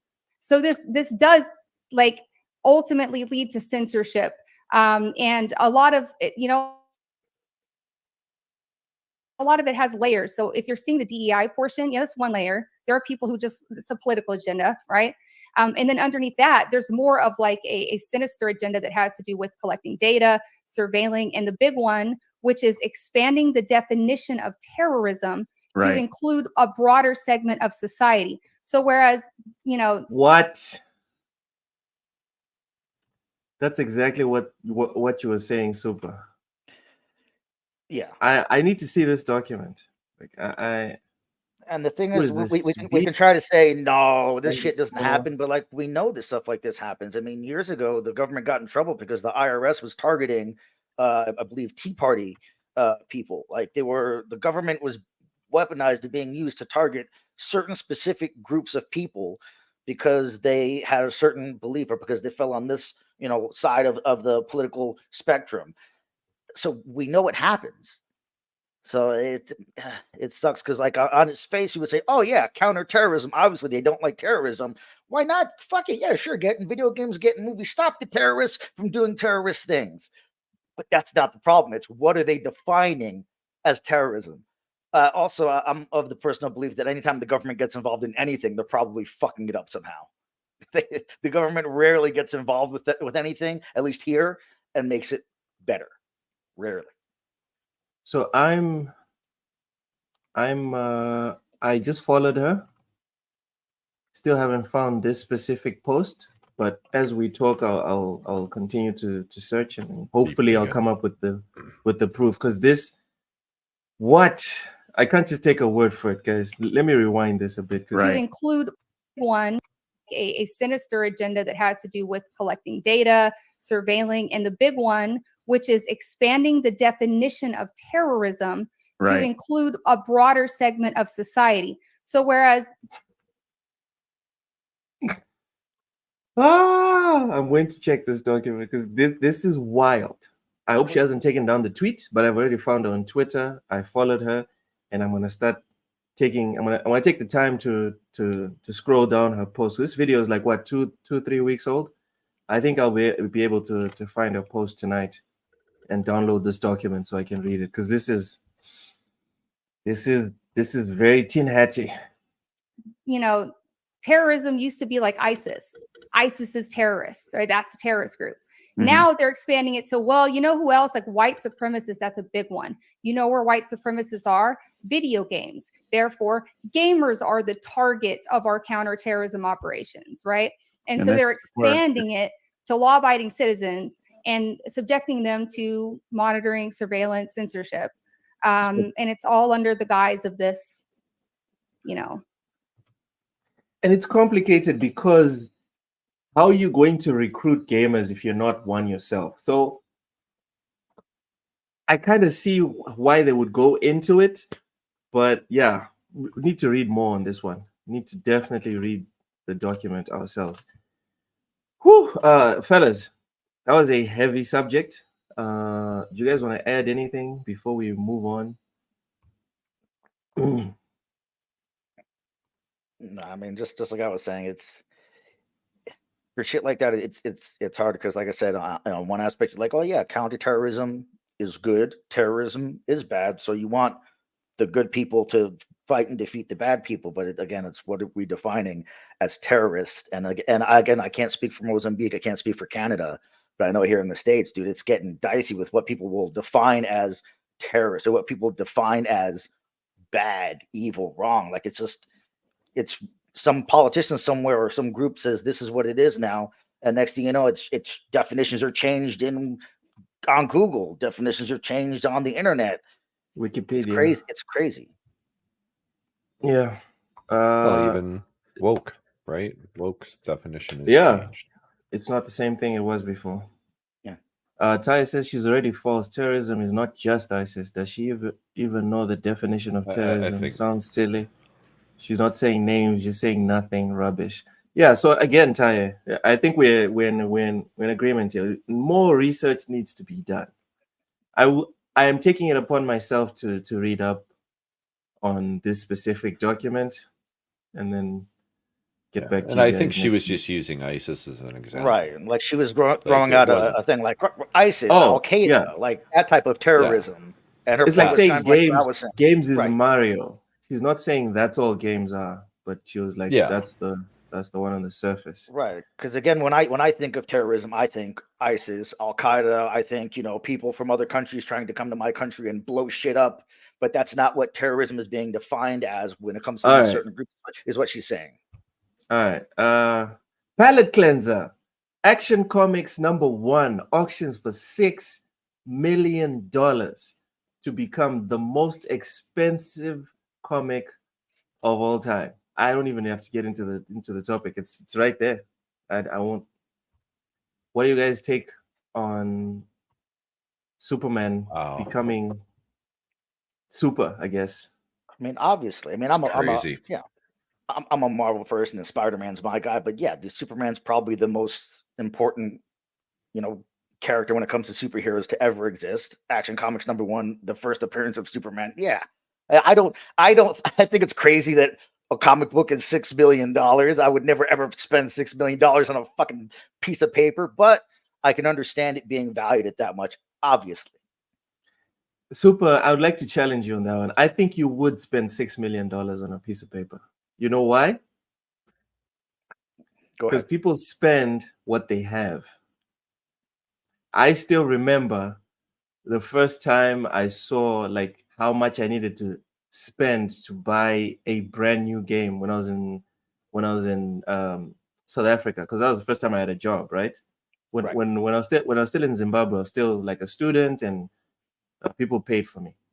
When I was in South Africa, I got my own job, and that's when I bought my own console and bought my own games. I still remember the first time I saw like the price of a game. I was like, 700 Rand. That's crazy. Who's going to do that? Then I would just skip on to like the secondhand bin, right? And buy the secondhand games for like 100, 200 Rand. Now games are like 1,000, 1,200 Rand. But that's not the point. The point is, when I was still earning what I earned at the beginning, I was like, I'm not going to spend something like that. But now, or even a couple of months later, when I got like a promotion and more money and whatever, suddenly I was buying those brand new games. Suddenly I was buying collector's editions. Right? So I would say, Super, I think you would spend $6 million if you had like $100 million. If you had $500 I million know. you would do it because Well, you do like depends. comic books. It depends. Like I like Superman.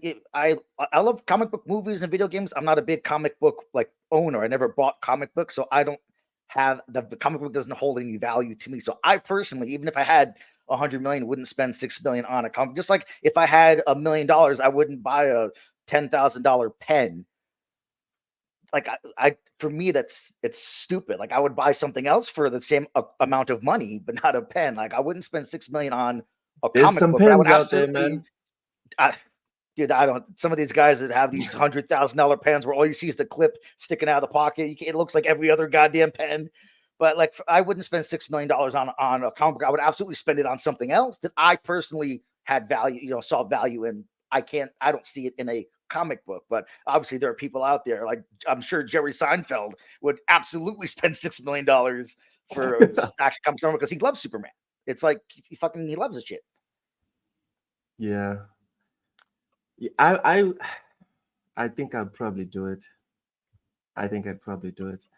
And speaking to the point of the example that I gave you about it, if you had more money or whatever. Carefully, because the PC. For me, I still remember the first time I bought like $1,000 suit. Mm-hmm. I'd always used to make fun of people that wore like suits that were super expensive. The first time I got like $1,000 suit and custom made cuts just for my body, and then I felt like the silk or the linen on my skin and the cotton, and I can see it. You know what I mean? As someone that appreciates that specific thing. So maybe it's because you're not a big comic fan, but I would definitely spend 6 million to get. Yeah, like I said, it's I would probably spend money and probably do spend money on things that other people are like, why are you wasting money on that shit? And it's like, well, I like that shit, right? So me personally, comic book, no. Something else that's $6 million that someone else might think is absolutely ridiculous, probably. See, now we're talking. Mr. Joanna Dark, I would buy a replica of Big Boss and Solid Snake statue if I was worth $1 billion or $1 trillion. Yeah. And I would make sure that they put in as many details as possible. I would buy like a fucking wax statue. It wouldn't even be like a figurine made of plastic. I mean, shit, Mr. Dark, if you're worth that much, I mean, you could probably get those statues if you're worth a lot less than that. Jesus Christ, worth $1 billion or $1 trillion? Holy shit. You probably buy, oh shit, with that money, Mr. Jonathan, with that money, we could buy Metal Gear from Konami, right? And then commission Kojima and be like, dude, make 6. Do it now. Here's 600 million. Go and do it. And get rid of Keeper. Bring the other guy back. Rachie says most expensive suit is only $350. Okay. That was our quick palette cleanser. Now we have Fallout discussion. This one is mostly about the TV series or the TV show. Where is it? God damn it. Hold on. Oh, okay. Sorry, I was looking at the wrong website. Here we go. Someone wrote here, the Fallout, this is from the gamer. Jade King wrote this. The Fallout TV show is right. Pleasing fans is impossible. So this is from the TV show writers or producers said that they're not trying to do any fan service.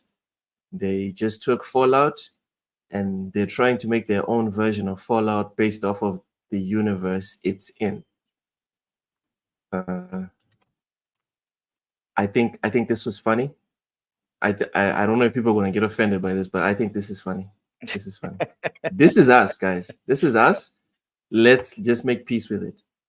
Fallout should be a simple enough video game to adapt for television. The medium is so The medium is no stranger to apocalyptic fiction, with shows like The Walking Dead, The Last of Us, and Station 11.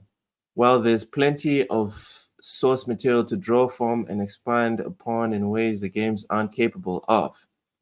I wrote recently that one of the show's biggest boons is how it can finally give the protagonist a voice, which makes sense in the context of a ruined world as they step out of their vault for the first time and are greeted with a society that is nothing like the one they were promised.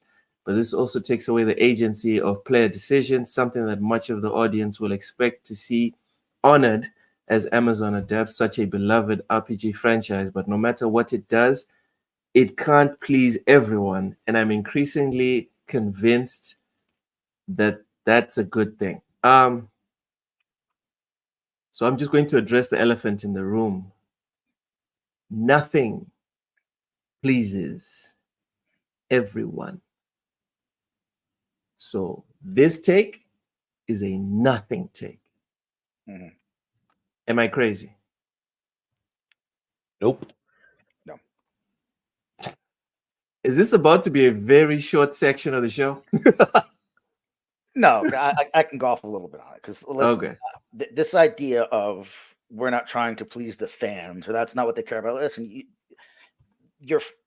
it's weird because when it comes to things like this, specifically video games or comic books or anything that's adapted for the screen, whether it's TV or movies, I feel like on some level you have to be trying to please the fans at least a little bit because it's because of the fans that the IP you're interested in adapting is popular to begin with, right? Why are you adapting Fallout?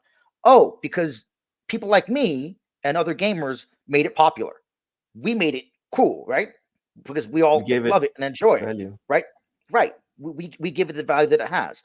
So on some level, yes, you need to please the fans. Now, it can't be nothing but fan service and a shitty show because if you have a shitty show that just has fan service in it, that's not going to please anybody. But you should be trying to make a good show that pleases the fans. And it's not hard to please the fans. All you got to do is pay respect to the source material, right? Don't make it not look like Fallout. Don't not make the characters look like the characters in the game. It's very easy to please the fans. Just make Fallout look, sound, and feel like the goddamn video games. And within it, make a good show. I don't think that's that difficult to do. It seems like it is since we have very few good video game adaptations. But I feel like we fall on either it's an absolute shit show and they just throw fan service in there, or it's I don't know, man.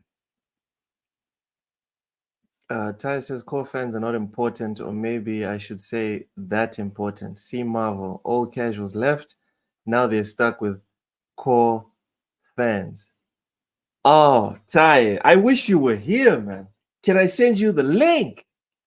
Oh, dude, you were so wrong. You were so wrong. Yeah. I think it's honestly almost the opposite. Oh, with Marvel. brother. Like the hardcore fans have bounced. They're like, "Fuck this, I'm out." Like they're not making good shit anymore. No, he's not incorrect about who left. The casuals did leave. But that's not why they left. And saying that you're quote unquote stuck with the core fans is not a bad thing. Because having core fans, you know what that means? You know what that means? That means there's still hope. You can still rebuild. Because let's not lie to ourselves, people. Marvel still existed, not because of the casuals. Way before the Avengers. They existed because of the core. The core, we are the spark. We get the fire going. Without us, there's nothing. Without us, Fallout Season 12, amazing review that had 7 million people watching, doesn't happen. Correct. Without us, Game of Thrones doesn't get adapted to a movie. Shogun became a show because the books had the useless core fans.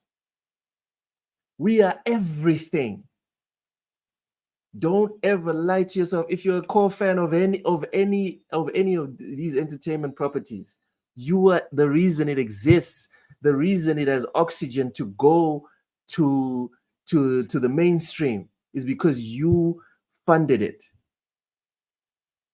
It's that simple. When we get anime adapted, it's because the manga was supported by the core fans. Richie, meanwhile, Kane show is pleasing everyone. Oh, okay. Another example is Nintendo. Core Nintendo fans bought the Wii U. It failed. Casuals bought Wii U and Switch. Core fans are not important. How many people watched Lord of the Rings to how many people read the books? What if the movies were different from the books? Does that change the quality of the movies? And that's the thing. Just because the core fans don't make up millions doesn't mean they don't have the impact, brother. The core fans that bought the books gave value to the Lord of the Rings.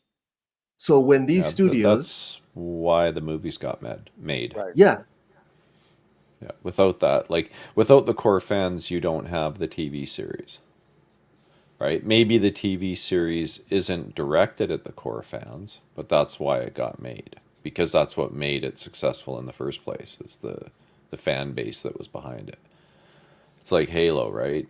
Everyone hated the Halo TV series. I shouldn't say everyone, but I mean the Halo TV series. I enjoyed the first season.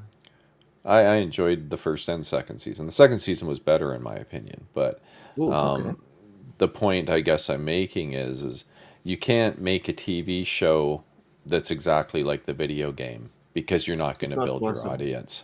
Yeah, like the character development's not going to be the same. You want to expand your audience. You can't just rely on gamers as your only audience for a show like Halo, or it's not going to be successful. You need to have something in there that's going to attract other people to sit and watch it, and whether that's Master Cheeks or not, I don't know, but whatever. I thought the first season was okay. I thought it was decent enough, and the second season I thought was even better. Like, they really evolved what they were doing. Hopefully there's a third season. I don't know if there will be, but hasn't been announced yet. Richie's got some jokes. Says Shogun only released because of Ghost of Tsushima. Okay, brother. Okay. I don't think so. I think the people that made Shogun, Ghost of Tsushima was probably not even on their goddamn radar. Probably not. The Witcher 3 had over 70 million users watch in the first few weeks or so. How many core fans were that? Game itself sold like 30 million. Exactly, bro. What happened before Witcher 3? What happened before Witcher 1? What happened before Witcher 1? Right, like the books had to be popular enough to get. They went and bought adaptation. Sapkowski's books. They went to buy Sapkowski's books, bro. That's what gave the IP value. Our brother, Everborn Saga, right now, Everborn Saga is surviving off of the core fans. One day, 10 years from now, 15 years from now, Everborn Saga is going to be a big budget Hollywood movie. Are the core fans not going to matter then? Come on, man. Right. And the fans and the popularity of the game, of the IP, like the fans gave it that power. Without the fans, it doesn't have any value. It's not worth adapting into a TV show or a movie or some other thing. Like, for example, I personally think the Order 1886, even though it wasn't a great game, I think the lore and the things there, I would love to see that adapted into a show or a movie or something. But because the game was a failure and there aren't enough fans, that's it. We had one game and it's done. Yep. There you go. There's the importance of core fans. Go ahead, man. I think. Well, I was just going to say, like, check Tay's last little comment there. I think that makes more sense, what he's saying there. See, this goes back to the whole, you can't be racist against white people. add the whole statement. You can't be racist against white people in the countries where they are economically superior. But that's not sexy when you say it like that. Because when you say it like that, then everyone's mind opens like, oh, okay, so you also can't be racist against black people in Nigeria. Because they are economically dominant in the suddenly it doesn't make sense. Oh, okay, so get the fuck out of here with your idea. I'm not saying that about this specific point. I'm just talking about you have to add the whole context. Don't say core fans don't matter. Say exactly what you just said here. Clear and concise makes perfect sense. Yeah, they're part of the equation. The show has to appeal to not only core fans but also casual fans and people who may never have even heard of the franchise or IP to begin with. It has to appeal to everybody in order for it to flourish. But you can't just say, "Oh, the fans don't matter, so fuck it. We don't give a shit about the fans. We're going to do our own thing." But you can say that popular by the fans. No, they can say it. They can say it after they've already made it mainstream. They can say that. But the objective fact is, without the fans, you are nothing. Rachie, are core fans important for Xbox? They're important for anything. Oh my god. All right. Xbox stops appealing to core fans and now they're making more money. LOL. Yeah. All right. So we don't agree with this article. Kind of nuts. Let me get it up out of here. Let's talk about more movies related to video games. Next we have Zelda. So the live action movie director aims to make serious adaptation that feels real. And I think we've lost Cozy. I think she's gone. If you're still there, Cozy, how do you feel about this? It's a running joke. She doesn't like Zelda, but I always bring it up because it's a Nintendo IP. Anyway, I'm a bit concerned here. Why would you want to take a fantastical game, right, and then make it real? Right, but like, what does that mean? Feel real? Because I mean, it's live action, so shouldn't it, by the nature of being live action, feel real? Let's get into it then. The director, who is known for Maze Runner trilogy and upcoming Kingdom of the Planet of the Apes, touched on his ambitions for Nintendo's planned the Legend of Zelda movie during an interview with Total Film, saying that he knows how important the franchise is to fans and wants to provide an escape for them. Here's the quote. "I've been thinking about it for a long freaking time. I want to fulfill people's greatest desires. I know it's important, this Zelda franchise, to people, and I want it to be a serious movie, a real movie that can give people an escape." Okay, maybe that doesn't sound so bad. No, it doesn't sound so bad. And that trailer for that new Planet of the Apes movie looks pretty damn good. Sounds like it doesn't want it. Sounds like it doesn't want it to be camp. It wants it to be like a proper production. That sounds interesting to me. Mm-hmm. Mental, any thoughts on this? I was just thinking how the last Zelda game that I played and completed was on the original NES. Like back in the 80s. That was the last time that you completed a Zelda game? Yeah. That's the last time. I'm trying to think if I've ever completed a Zelda game. And that was back, like, obviously, before internet and stuff. But I found absolutely everything in that game. Every hidden cave. I mean, in those days, what I have, like 5 games to play. So you played the hell out of those games, right? Yeah. So, that's what I was going to say. Yeah. I played that to death. Yeah. Vincent says I've missed a lot of games because I didn't play Zelda. I was too busy on PlayStation.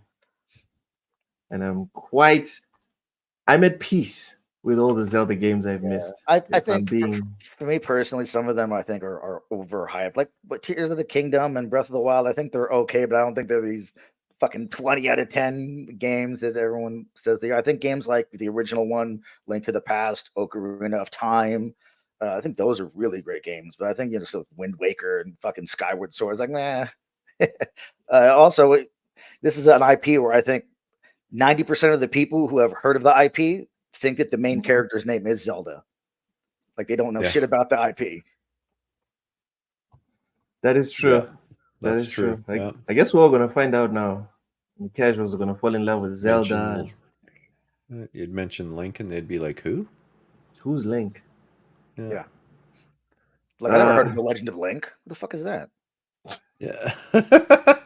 Wow, that is. Who's this that is Link guy? very Where's messy. Zelda? What the heck's going on here? The TV That is show. very messy. That's very messy. You guys. So next we have first human patient to receive a Neuralink. Neuralink brain implant, used it to stay up all night playing Civilization 6. Sounds like a good use of it. Oh, Jesus Christ. Yeah.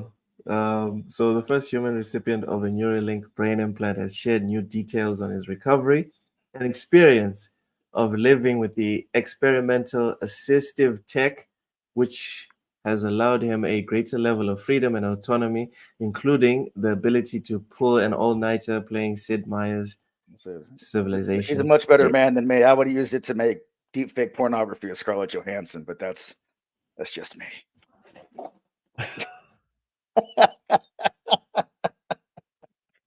What would you have used it for, mental? Since we now know what Super would have done. Honestly, I don't even know what to say. Yeah, I don't know. I've never really thought about it, but I probably wouldn't have played Civilization 6. I might have gone and played some Halo or something, but I don't know. I mean, I'm probably the only person on the panel who would really benefit from Neuralink. And I just think it's funny that that's what that person decided to do with it. This crazy hilarious experimental technology. He says it was like using the force on the cursor, and I could get it to move wherever I wanted, just stare somewhere at the screen and it would move there where I wanted it to, which was such a wild experience. Also, that's all it does. Yeah. One of the first times you all gave me complete control over this Neuralink tech, I actually stayed up until like 6 a.m., said Abba. That's it? It's still technology that's very, very in its infancy. Like right now, I mean, if people are thinking that you're getting Neuralink and all of a sudden you can control everything in your house, yeah, no, man, we're still at a place where like a tech god or something. No, we're not at cyberpunk yet. Developing ways to have your what do you call it?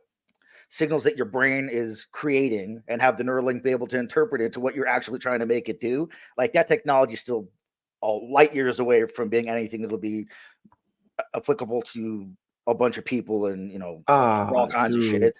The fact that it's even where it is now, I mean, 30, 40 years from now, who knows what it could do, right? So it's I'll be too old for that. So bro, listen, I ain't walking anytime soon. Right? Okay. So I hear you, but it's still for the generations down the line. It's a great start, but yeah, it's nothing insane yet, but it is still a great start. Okay. Considering the fact that they have to drill a goddamn hole in your skull. Fucking round of applause for that man that's got that fucking thing implanted, because they have to drill a hole in your skull, and then they have to. It's a special machine that Elon had to create that drills a hole in your skull, removes the first layer of your brain. Yeah, because there's a membrane around your brain, and then like to put the electrodes deep enough, but not too deep and not too shallow. Like the entire process. Not too deep. That's insane. what she said. That's what she said. Let's be honest. She's never said that, but I mean, I'm not a black man, so. Oh my god, that's so racist. I can't speak for the men from Mozambique, but Neuralink has responded. Texas. Okay, All right. Neuralink Everything's has bigger in responded. Texas, bro. That's what they say. Yeehaw. Neuralink has responded to criticisms by repeatedly stressing its commitment to ethical and humane animal trials, and has posted a slew of blogs highlighting positive aspects of its animal care program in a January 2023 letter to lawmakers viewed by Reuters. The head of the USDA stated that a separate focused inspection had found no compliance breaches of US law when it came to Neuralink's animal trials. Those findings were later criticized by the nonprofit Physicians Committee for Responsible Medicine, which accused the USDA of giving Neuralink a free pass for violations of the Animal Welfare Act, particularly in regard to 2 incidents in which scientists used an adhesive called bioglue to seal holes drilled in the heads of rhesus macaques with fatal consequences. Wow. Okay, so it's still a lot to be done here in terms of R&D. This doesn't seem like it's ready to go. Seems like it'll be a while before we're in the cyberpunk world where we just fire that thing into our head and go. Our great grandchildren's possible future, but not ours. Not anytime soon. Yeah. Richie says Elon Musk literally saying, "Where do you want to die, here or in a Jaeger?" Man, I would have merged it with AI and become the ultimate human, God of everyone. It would be like that Scarlett Johansson movie. Yeah, that's right. I forgot that was the Fire. Lucy. Lucy, yeah. She has those experimental drugs burst in her fucking stomach. That got out of hand very quickly, that movie. Richie says skin color wouldn't matter in the future. We will date 90-year-old men from the other side of the world without knowing. Listen, people date people on the other side of the world without knowing now, and they're assholes for doing that. It's like, how you've been dating someone for 4 years, you don't know what they look like. They've sent you one picture. They never video call. They don't call you on the phone, but you're in love with them. You've dated them for 3 or 4 years. Man, what the fuck is wrong with you? Yeah, that's a bit troubling. Messed up. That's a bit troubling. To end the show, surprise, we weren't able to finish the whole Sweet Baby thing. We're going to look at a game. It's called AI Limit. Oh, I haven't heard When of is this thing coming out? Developed by Chinese indie game studio Sense Games and published by CE Asia, AI Limit has a planned release window of 2024 on PlayStation 5 and PC via Steam. Where's the Xbox version? Because this game looks nice. This game looks nice. Where's Xbox? A lot of these games coming out of China be looking spicy, bro. It's crazy. Well, let's see if it even comes out, but that's a topic for another day. I muted it because I'm not trying to get copyright. Yeah. I mean, they can get you for the video alone, but what? They can, yeah. The fucking algorithm. But it's not covering the full screen. Dude, I don't think it matters. Jeez. Yes, Richie, OmniGel already exists. It doesn't do what it does in the games yet, but it already exists. It's like on level 0.5. This looks like it's kind of cell shaded a little bit, huh? Yes. Mm-hmm. Reminds me of that like anime style Dark Souls game that had vampires. What was it called? Blood something. Yeah. That's definitely cell shaded. Yeah. Oh my goodness. Another female protagonist. Oh, can't play it, bro. Can't play it. Usually I'd be concerned about the Christians, but now I'm like, actually, I take it back, Lo. How dare you? How dare you assume that character's gender? Oh my Lord. This guy. You're not coming back here, Super. Killing that DEI score with comments like that. Looks like Or fuck you, bro. ESG score, I'm I trying to think get is what it is. sponsored, Nova. What are you doing? Bro, we're trying to get sponsored and you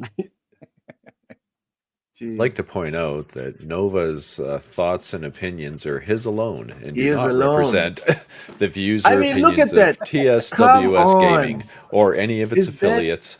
Right?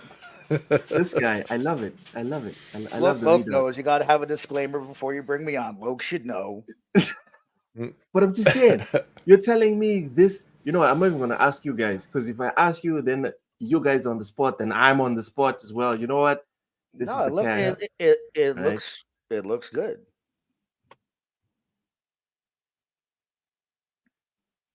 And the It doesn't- gameplay looks good.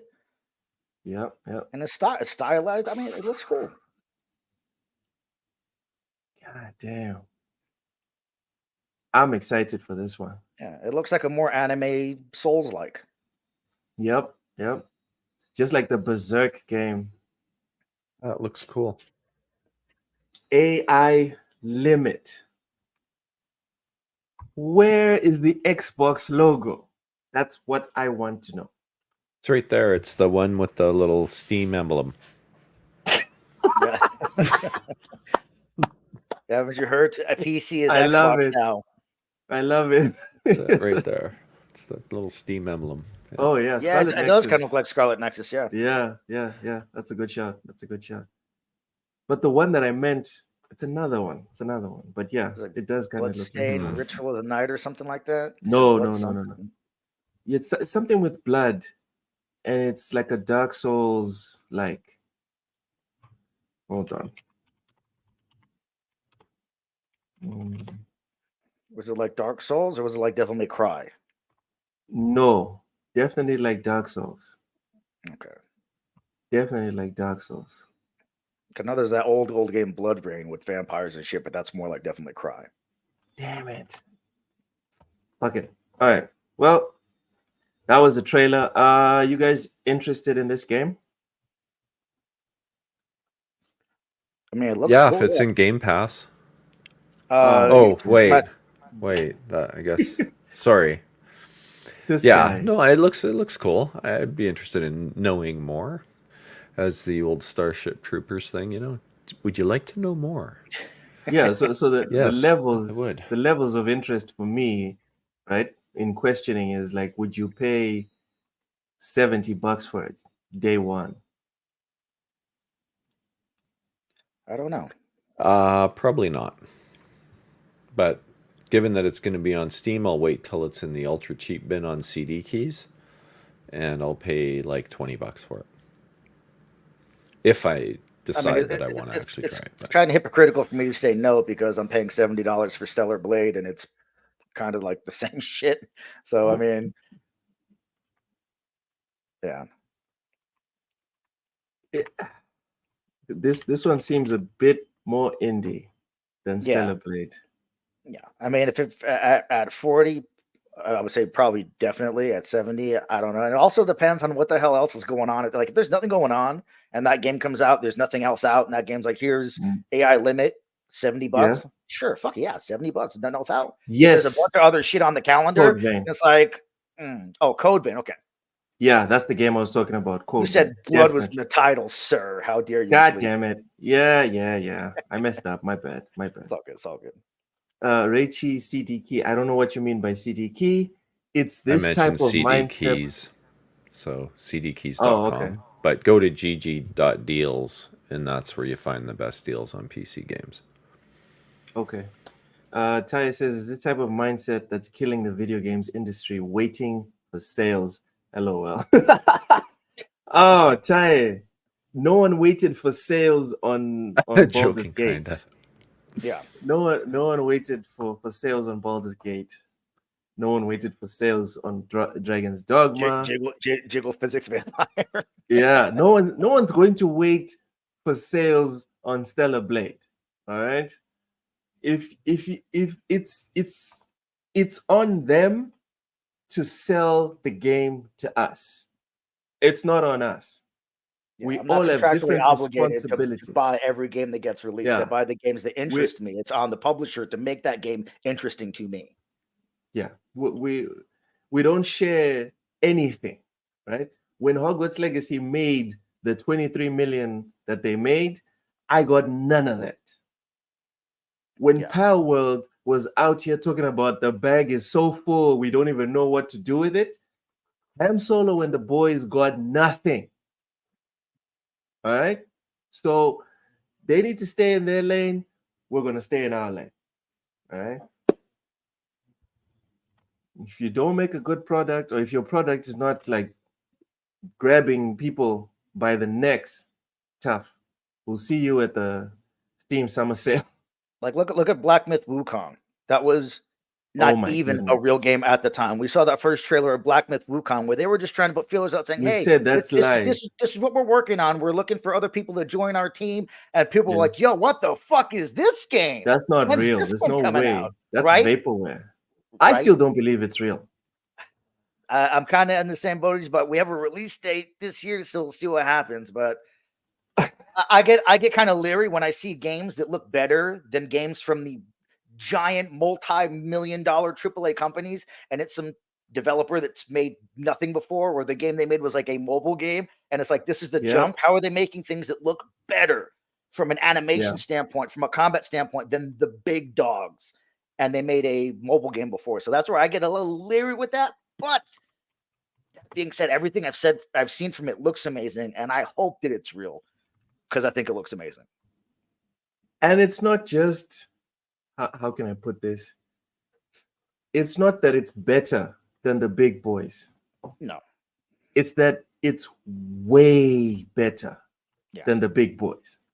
Do you get me? There are very, very few studios that had animations as fluent as what I was seeing in that Black Myth. The first trailer, never mind now. Like the first trailer, I'm like, yo, this shit is looking smoother than I've seen from damn near anybody in the AAA space. I'm like, how is this happening?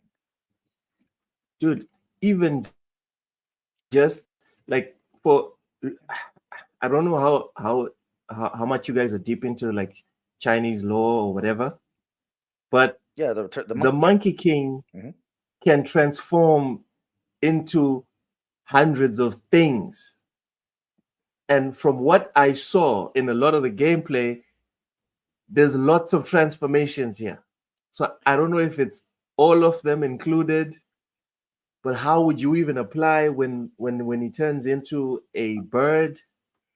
How would you apply that into like in-game levels, rats, etc.?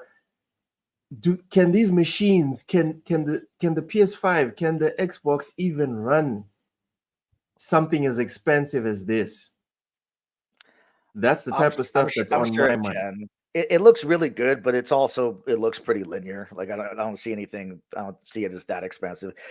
The other things, we have games that came out like that. Remember that game, The Day After Tomorrow? Is that what it was called? Or The Day After? That zombie game, where the first trailer came out and it was like it looked amazing, but then that game, like Last of Us on steroids. Right. I was like, dude, this doesn't look like. When I saw it, I was like, this doesn't look like real gameplay. This looks scripted as fuck. It does not look like shit that would actually happen. If this is the game, it doesn't look like something that you would actually experience in the game. Like, it doesn't look real. And then when the game came out, it was just a bunch of asset flips after it got delayed multiple times. So it's like after they got their pre-order money, right? So that's where we got to be careful. But this does seem on its face to be a little bit more real than that game was. I don't know, man. I don't know. It says Richie says the Monkey King is an ass. Which game? Oh, the one that The Day After or whatever. Yeah, that's the game that released and then got unreleased on the same day, right? Like within days. That's what happened. Yeah. No, yeah, it basically died. Yeah, still Steam pulled it from the store. Steam was like, "What? Now get this shit the fuck out of here." They pulled the PlayStation with Cyberpunk. They were like, "Oh, it's what? Get the fuck out of here! You come back when you get your shit in order." So yeah.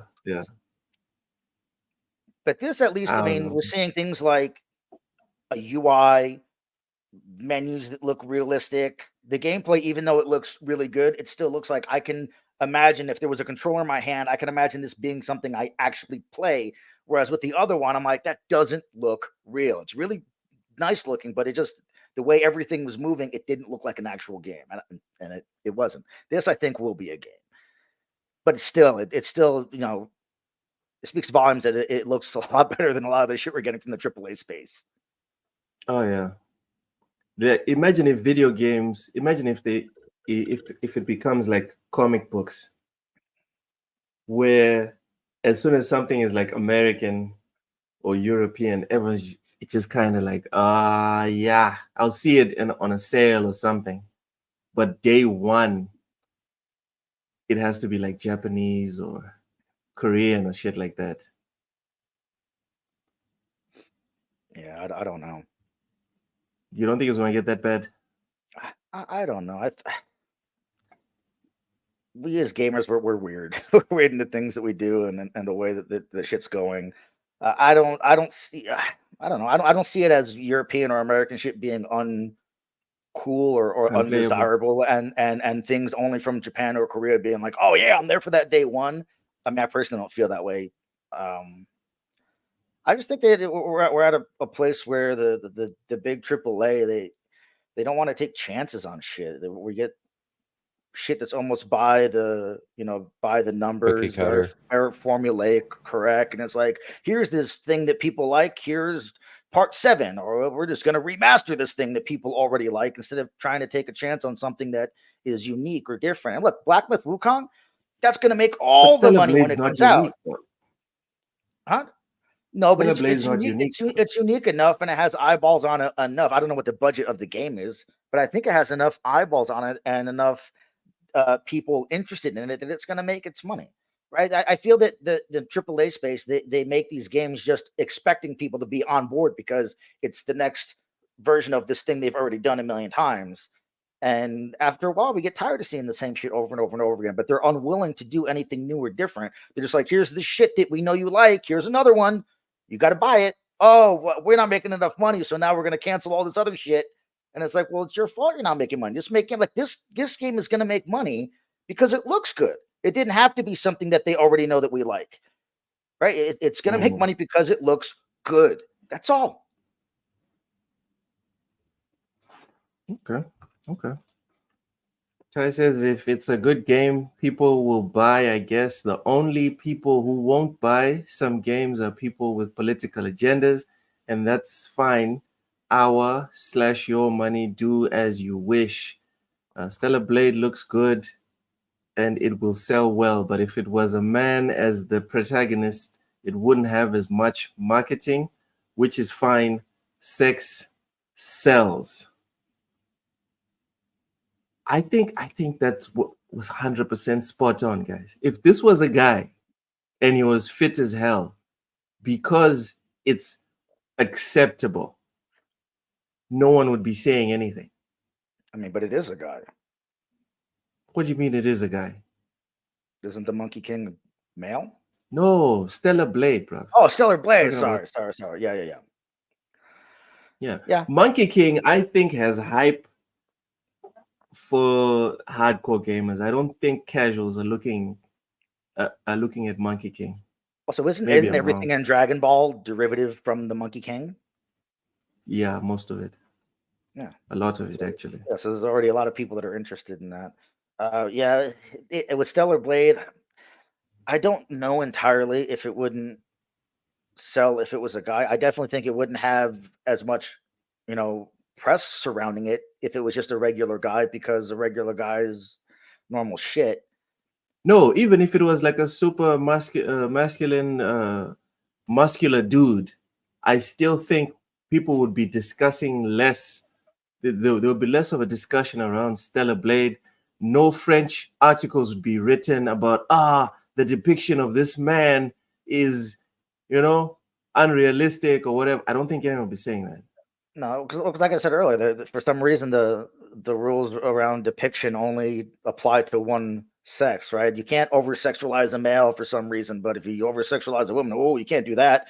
The woman can't be feminine in any way. She must be masculine. And I also don't understand that this whole thing of in order for Reggie. women to be strong, the women have to be like men. It's like you can be female, be strong, and be feminine. Like it's possible to be all three things. But for some reason, evidently, developers in Hollywood, they think in order for a woman to be strong, she must look like a man. It doesn't make any damn sense. Yeah. Stellar Blades are female hell divers. I'm here for it. I am here for this one. What? That is so on point. Yeah. Dude, they even come like from the sky the same way and fighting aliens and all that other shit. Richie dropping knowledge, man. I'm stealing that one. The last masterpiece for me was Assassin's Creed 4. Was that Masterpiece. Black That was Flag? Black Flag. Yeah. Black Flag. Yeah, that was good. I really liked Black Flag. Yeah, but I'm a stickler. I'm a stickler for words. So again, I'm going to say masterpiece. Really? Yeah. For me, of all the Assassin's Creeds, my favorite is still always going to be 2. Yeah, Oh, I like yeah, Brotherhood. I like Brotherhood, but That was yeah, I think those are the only two I've actually finished is Brotherhood and Black Flag, and then I Black haven't Flag. finished one since. Yeah. And then Ubisoft said, you know, that ship combat, let's make a whole game that's nothing but that. Very smart. How intelligent, you guys. That's what people Yeah. want. Just the ship combat. Well, and more limited in some. I don't know. Yeah. No, and for the amount of years that they worked, and when I played the demo, the freaking credits is like Ubisoft France and Ubisoft Japan and Ubisoft, like name a country, and it was like Ubisoft in that country worked on this game. And then when I played the game, I'm like, this many people worked on this fucking thing? it's a Like, lot of people. there's no way. It's a lot of people that worked on that game. Yeah. Stellar Blades. I just. Female Helldivers. Oh my god. I'm putting it on Twitter right now. I'm stealing this one, Richie. Amazing. It's so obvious. Like it's right there in your face. Bro, I'll be honest. When I saw the pods get launched from that ship, I fucking heard the Helldivers music in my head watching that fucking pod come down to the ground. I'm not even joking, because every time you deploy in Helldivers, you hear the same song as you're coming down in the Hell pod. So I just heard that shit in my head, and I was like, oh, this is funny. Yeah. I just don't mind. I don't mind developers making certain types of women in TV shows and movies. They can even prioritize the women they want, the women they want. Just don't demonize other types of women. That's not very inclusive of you, Ty. Eh? Right. Didn't you know that inclusivity, exclusiveness is part of inclusivity these days? Damn it, how can that woman be a strong female if we don't at the same time talk about how dumb and evil and sexist men are? Like, you can't have one and not the other. Didn't you know that? It's impossible. Yeah. Also, they dominated everything, but also they're weak. Super. Also, they've dominated everything, but also they're weak. Okay, right. Sure. Richie says I don't have a problem with that shit. No, go ahead. I'm sorry. Assassin's Creed 4 is the last masterpiece made in Canada. Oh, all right, fellas. 3 oh my lord, we've been here a minute. We have been here a minute. This thing was supposed to be just 3 hours. You said it was going to be 4 hours. You told me that. Well, I tried 4 hours. to kill it. I tried to push it to 3. I really did. But this and we didn't even get into the like all the topics. We didn't, but we need to cut it short. Ty, I see your DM. We're going to talk. I'm going to look into the documents, and then we can conclude this next week. All right. Woo. Black Myth, Wukong. We'll see. Super. Please tell everyone where they can find you. Plug your stuff, man. Yeah, on my YouTube, I make videos every once in a while, but it's Supernova Gaming, just how you see it written on the screen. I'm on the Roundtable podcast on King Thrash's channel whenever he does those, which are pretty random. I'm on Twitter at Yo It's Nova, and then I'm on Wise's channel every Friday at 6 p.m. Eastern with Loke and the rest of the guys. How many accounts have you On had Twitter? on Twitter? This is your this, what? this is my third, because I had my original, it got suspended. Then I made a second one that immediately Oh, got that's odd. suspended. And then when Elon bought Twitter, my original one got unsuspended because real quick story. I probably won't be long. My original one Go got ahead. suspended for something that I believe it shouldn't have been suspended for, and I appealed. And anytime you go through the appeal process, there's never any kind of dialogue. It's just you appeal, and they say, "No, sorry, we still feel that you violated the terms." And you can't be like, "Well, which Damn. terms?" You can't be like, "Well, which terms specifically? How did I break these terms?" It's just, "I don't think I broke your terms," and they say, "No, you did." And that was pretty much the conversation. But when Elon bought Twitter, Sounds fair. somehow my account instantly got unsuspended. So I got my original one back, then got Oh, suspended nice. again. So now I'm on my my third. Wait, it got suspended again? How did you get suspended on X Yeah, now? please tell us. Oh, the second time. Or do we not it wanna is- know? No, the second time it is mostly my fault. Okay, I still don't think it should, but it was someone that was basically being a corporate dick rider, right? And we were having this back and forth. Of course, the way it is I have back and forth with people. They'll say all kinds of ridiculous, outlandish shit, call me all kinds of names. I don't report people for stuff because it's just like we're having a conversation. But I'll get reported for something that they didn't like or upset them. Anyway, they were being a corporate dick rider. So I sent them a picture, and it wasn't just to them. It's on the feed. It's an illustration. It's like an X-ray of a head, and it's just like a dick going in the mouth. So I probably shouldn't have sent it, but evidently it violated the terms of service of sending someone unwanted pornographic imagery. What do you mean apparently, motherfucker? What do you mean apparently? It wasn't like an actual photo. It was like illustrated. Oh, come on. It was No, that illustrated. was 100% your fault. And That was the your fault. thing is, look, I had seen it going around, like other people were sending it. And I was like, oh shit, that's funny. I'm gonna steal that, right? No shit. So I saved the picture because I saw someone else. I was like, oh, that's hilarious. No. You know, I see it out there, nothing happens. I'm like, oh, okay. Right, it's all over the place. So I was like, "Oh, that's funny. I'm gonna steal that, and one day I'll use it." And here Well. was my scenario where I used it, and then they were like, "Oh no, motherfucker, we got you, bitch!" And they reported me, yeah, and they they went at did. it. So again, my fault for being an asshole, which I am. Yeah. But man, fucking Nothing nut wrong up- with being an nut- asshole. nut- Nothing nut wrong up, with people. God damn. No, there's nothing you wrong know. with being an asshole, but that was a bit much. Live and learn. Hindsight is 2020. Agreed. Yeah. Dude, don't be sending people unsolicited sexual stuff. Sounds Come on. like you've grown from the experience and Yeah, you realize that perhaps yeah. you shouldn't have sent it. So Yeah, but it's sad because now it's at the point where I'm afraid to send almost anything, right? Like I'm afraid, is this one word going to be taken the wrong way and then get this account suspended Oh, again? for fuck's sakes. Just don't send pornographic images, bro. Right, Go but ahead and do... the other accounts were suspended when I didn't send images at all. What did you do then? You want to know how? Okay, the first one got suspended because someone was I said stop acting retarded. Okay, now, no, let's hold. Time out. Let me explain to you what the terms of service says and why I didn't violate it. Oh my The terms Lord. of service that I supposedly violated was threatening violence or harm based on someone's race, skin, gender, or some other shit. And I was like, first of all, I didn't threaten Okay, that's harm. not a threat. I didn't threaten harm not a on threat. anybody. At the same time, in order for it to be applicable to this particular scenario, the person I said don't be retarded to would have to actually be mentally retarded or have some type of mental issue, right? Because if they're not that thing, then how is Oh me my saying that God. thing, Oh, right? dude, like, no, wrong. What do you mean? Wrong.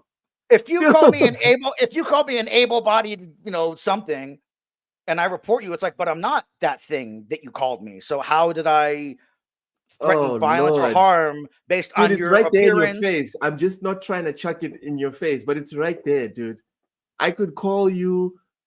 Oh, I can't say it because we have ESG scores, but I could call you the 3-letter word. Well, it's not a word, but the 3-letter acronym that people like to throw at white people. I could call you that. Right, You could report me. Hold on. You could report me for calling you something that you're not. And you would be justified in doing it. Well, So then they need to your specific change the example about terms. Oh my lord. I didn't All right. threaten harm or violence based on his physical appearance, based on All his right. race, Super. based on his gender. Sit in the corner. Sit in the corner. Sit in the corner. I was in timeout Now, for 2.5 years, bro. I'm you good. now They know. put me in You Twitter now timeout. know where. You now know where to find the guy that just said what he said. You know where to find him. Follow him. Don't harass him. All right, but just try to convince him. Try to convince him in a manner that's more patient than mine at freaking 1 a.m. Try to convince him and explain to him why he was wrong. All right, and if you fail, super, me and you can really get into this next week. All right. All right. We looks like we're actually going to do the whole 4 hours this week. Mental. Plug your stuff, brother. Tell us At where we can Caffeine. find you, what you're up to. At Caffeine Entertainment on YouTube, all one word. Everywhere else, or X, it's at Mental9R, and everywhere else is Mental9R, including Steam, PSN, and the Xbox network. So that's where you can find me. Trying to get videos out more regularly on YouTube. Dropped a couple last week. But going to try and do something at least every couple of weeks for sure. So yeah, if you do actually watch one, I'd appreciate feedback. You can just DM me on Twitter, because I'm a noob at this stuff. So yeah, I'm not a seasoned veteran like our host here, Loke, is. So, you know, happy to Veteran. get Yeah, dude, you've been doing this forever compared to me. Yeah. But you know, just because I'm old and you're not as old. But I mean, as anyway, old. yeah. I'm very young. All right. As old. This guy making it look like we were like a Just 5-year difference. embrace the hair loss. Just finally Leave shave me it. alone. Be done Leave me with alone. it. Be Mental, done with leave me it, alone. man. It's not Anyway, receded. yeah. Shut up. Yeah. Leave me alone. All right. Anyways. There you go. That forehead's almost as big as mine, dude. Like, it's just that you can see it just shifting back. You just shave it. Be damn. done. Be done. It's not. Is it that bad, guys? Is it that Well, bad? I mean, look, you're getting the widow's peak there, dude. Like, that's some serious cutting you got going on there. Man. All right. I'm just Lots of teasing. names. It's Lots all of good. It's all names. good. I'm Jeez. just teasing. Mental, I'm thank you teasing. so much for coming through. Thank you for making time. I really do Yeah. appreciate it every single Oh. Sunday and Friday. I forgot to mention, though, that I've Yeah? kind of forced my way into being a regular with you on the Bull Sitting podcast on Fridays. Yeah, so you guys can find me there We're not and fighting it here. anymore. Yeah, We're you not just gave fighting up. it. I kept showing up, and you finally just succumbed to my presence. It's like this guy again. He's here again. Who keeps sending him the link? Who keeps How's sending he him the freaking link? How's he getting in here? Oh my lord. We got a Anyways, spy. No, in all truthfulness, thanks. I have a great time with you guys. It's a blast. So I appreciate you putting up with me and having me on the show. yeah. Thank you for Good times. showing up consistently as well. You're Super. welcome.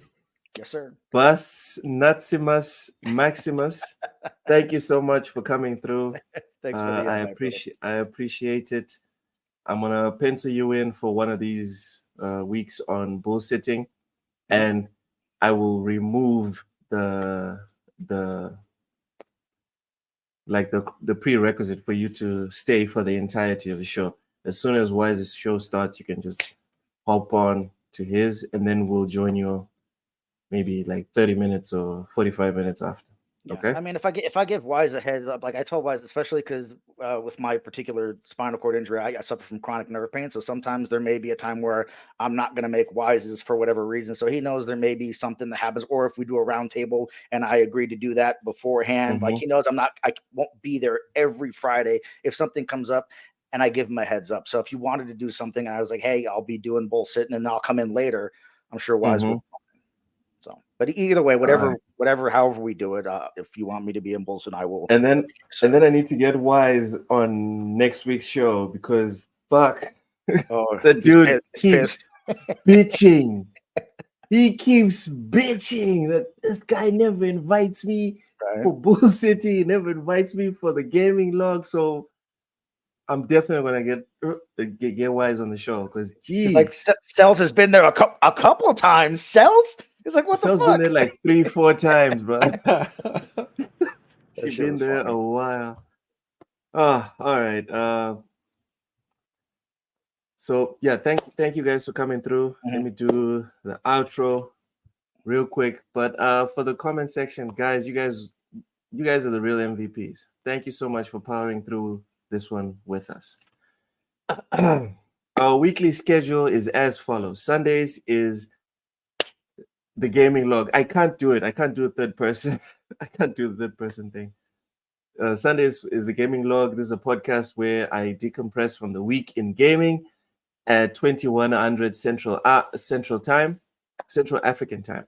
Mondays is the crossover at 2:30 Eastern, where Ham Solo and K-Mega discuss Xbox-related stuff.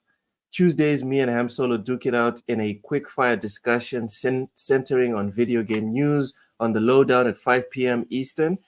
Wednesdays, we're off on TSWS Gaming, but Ham Solo does feature on Matt Likes Games channel for the two-player podcast at 2 p.m.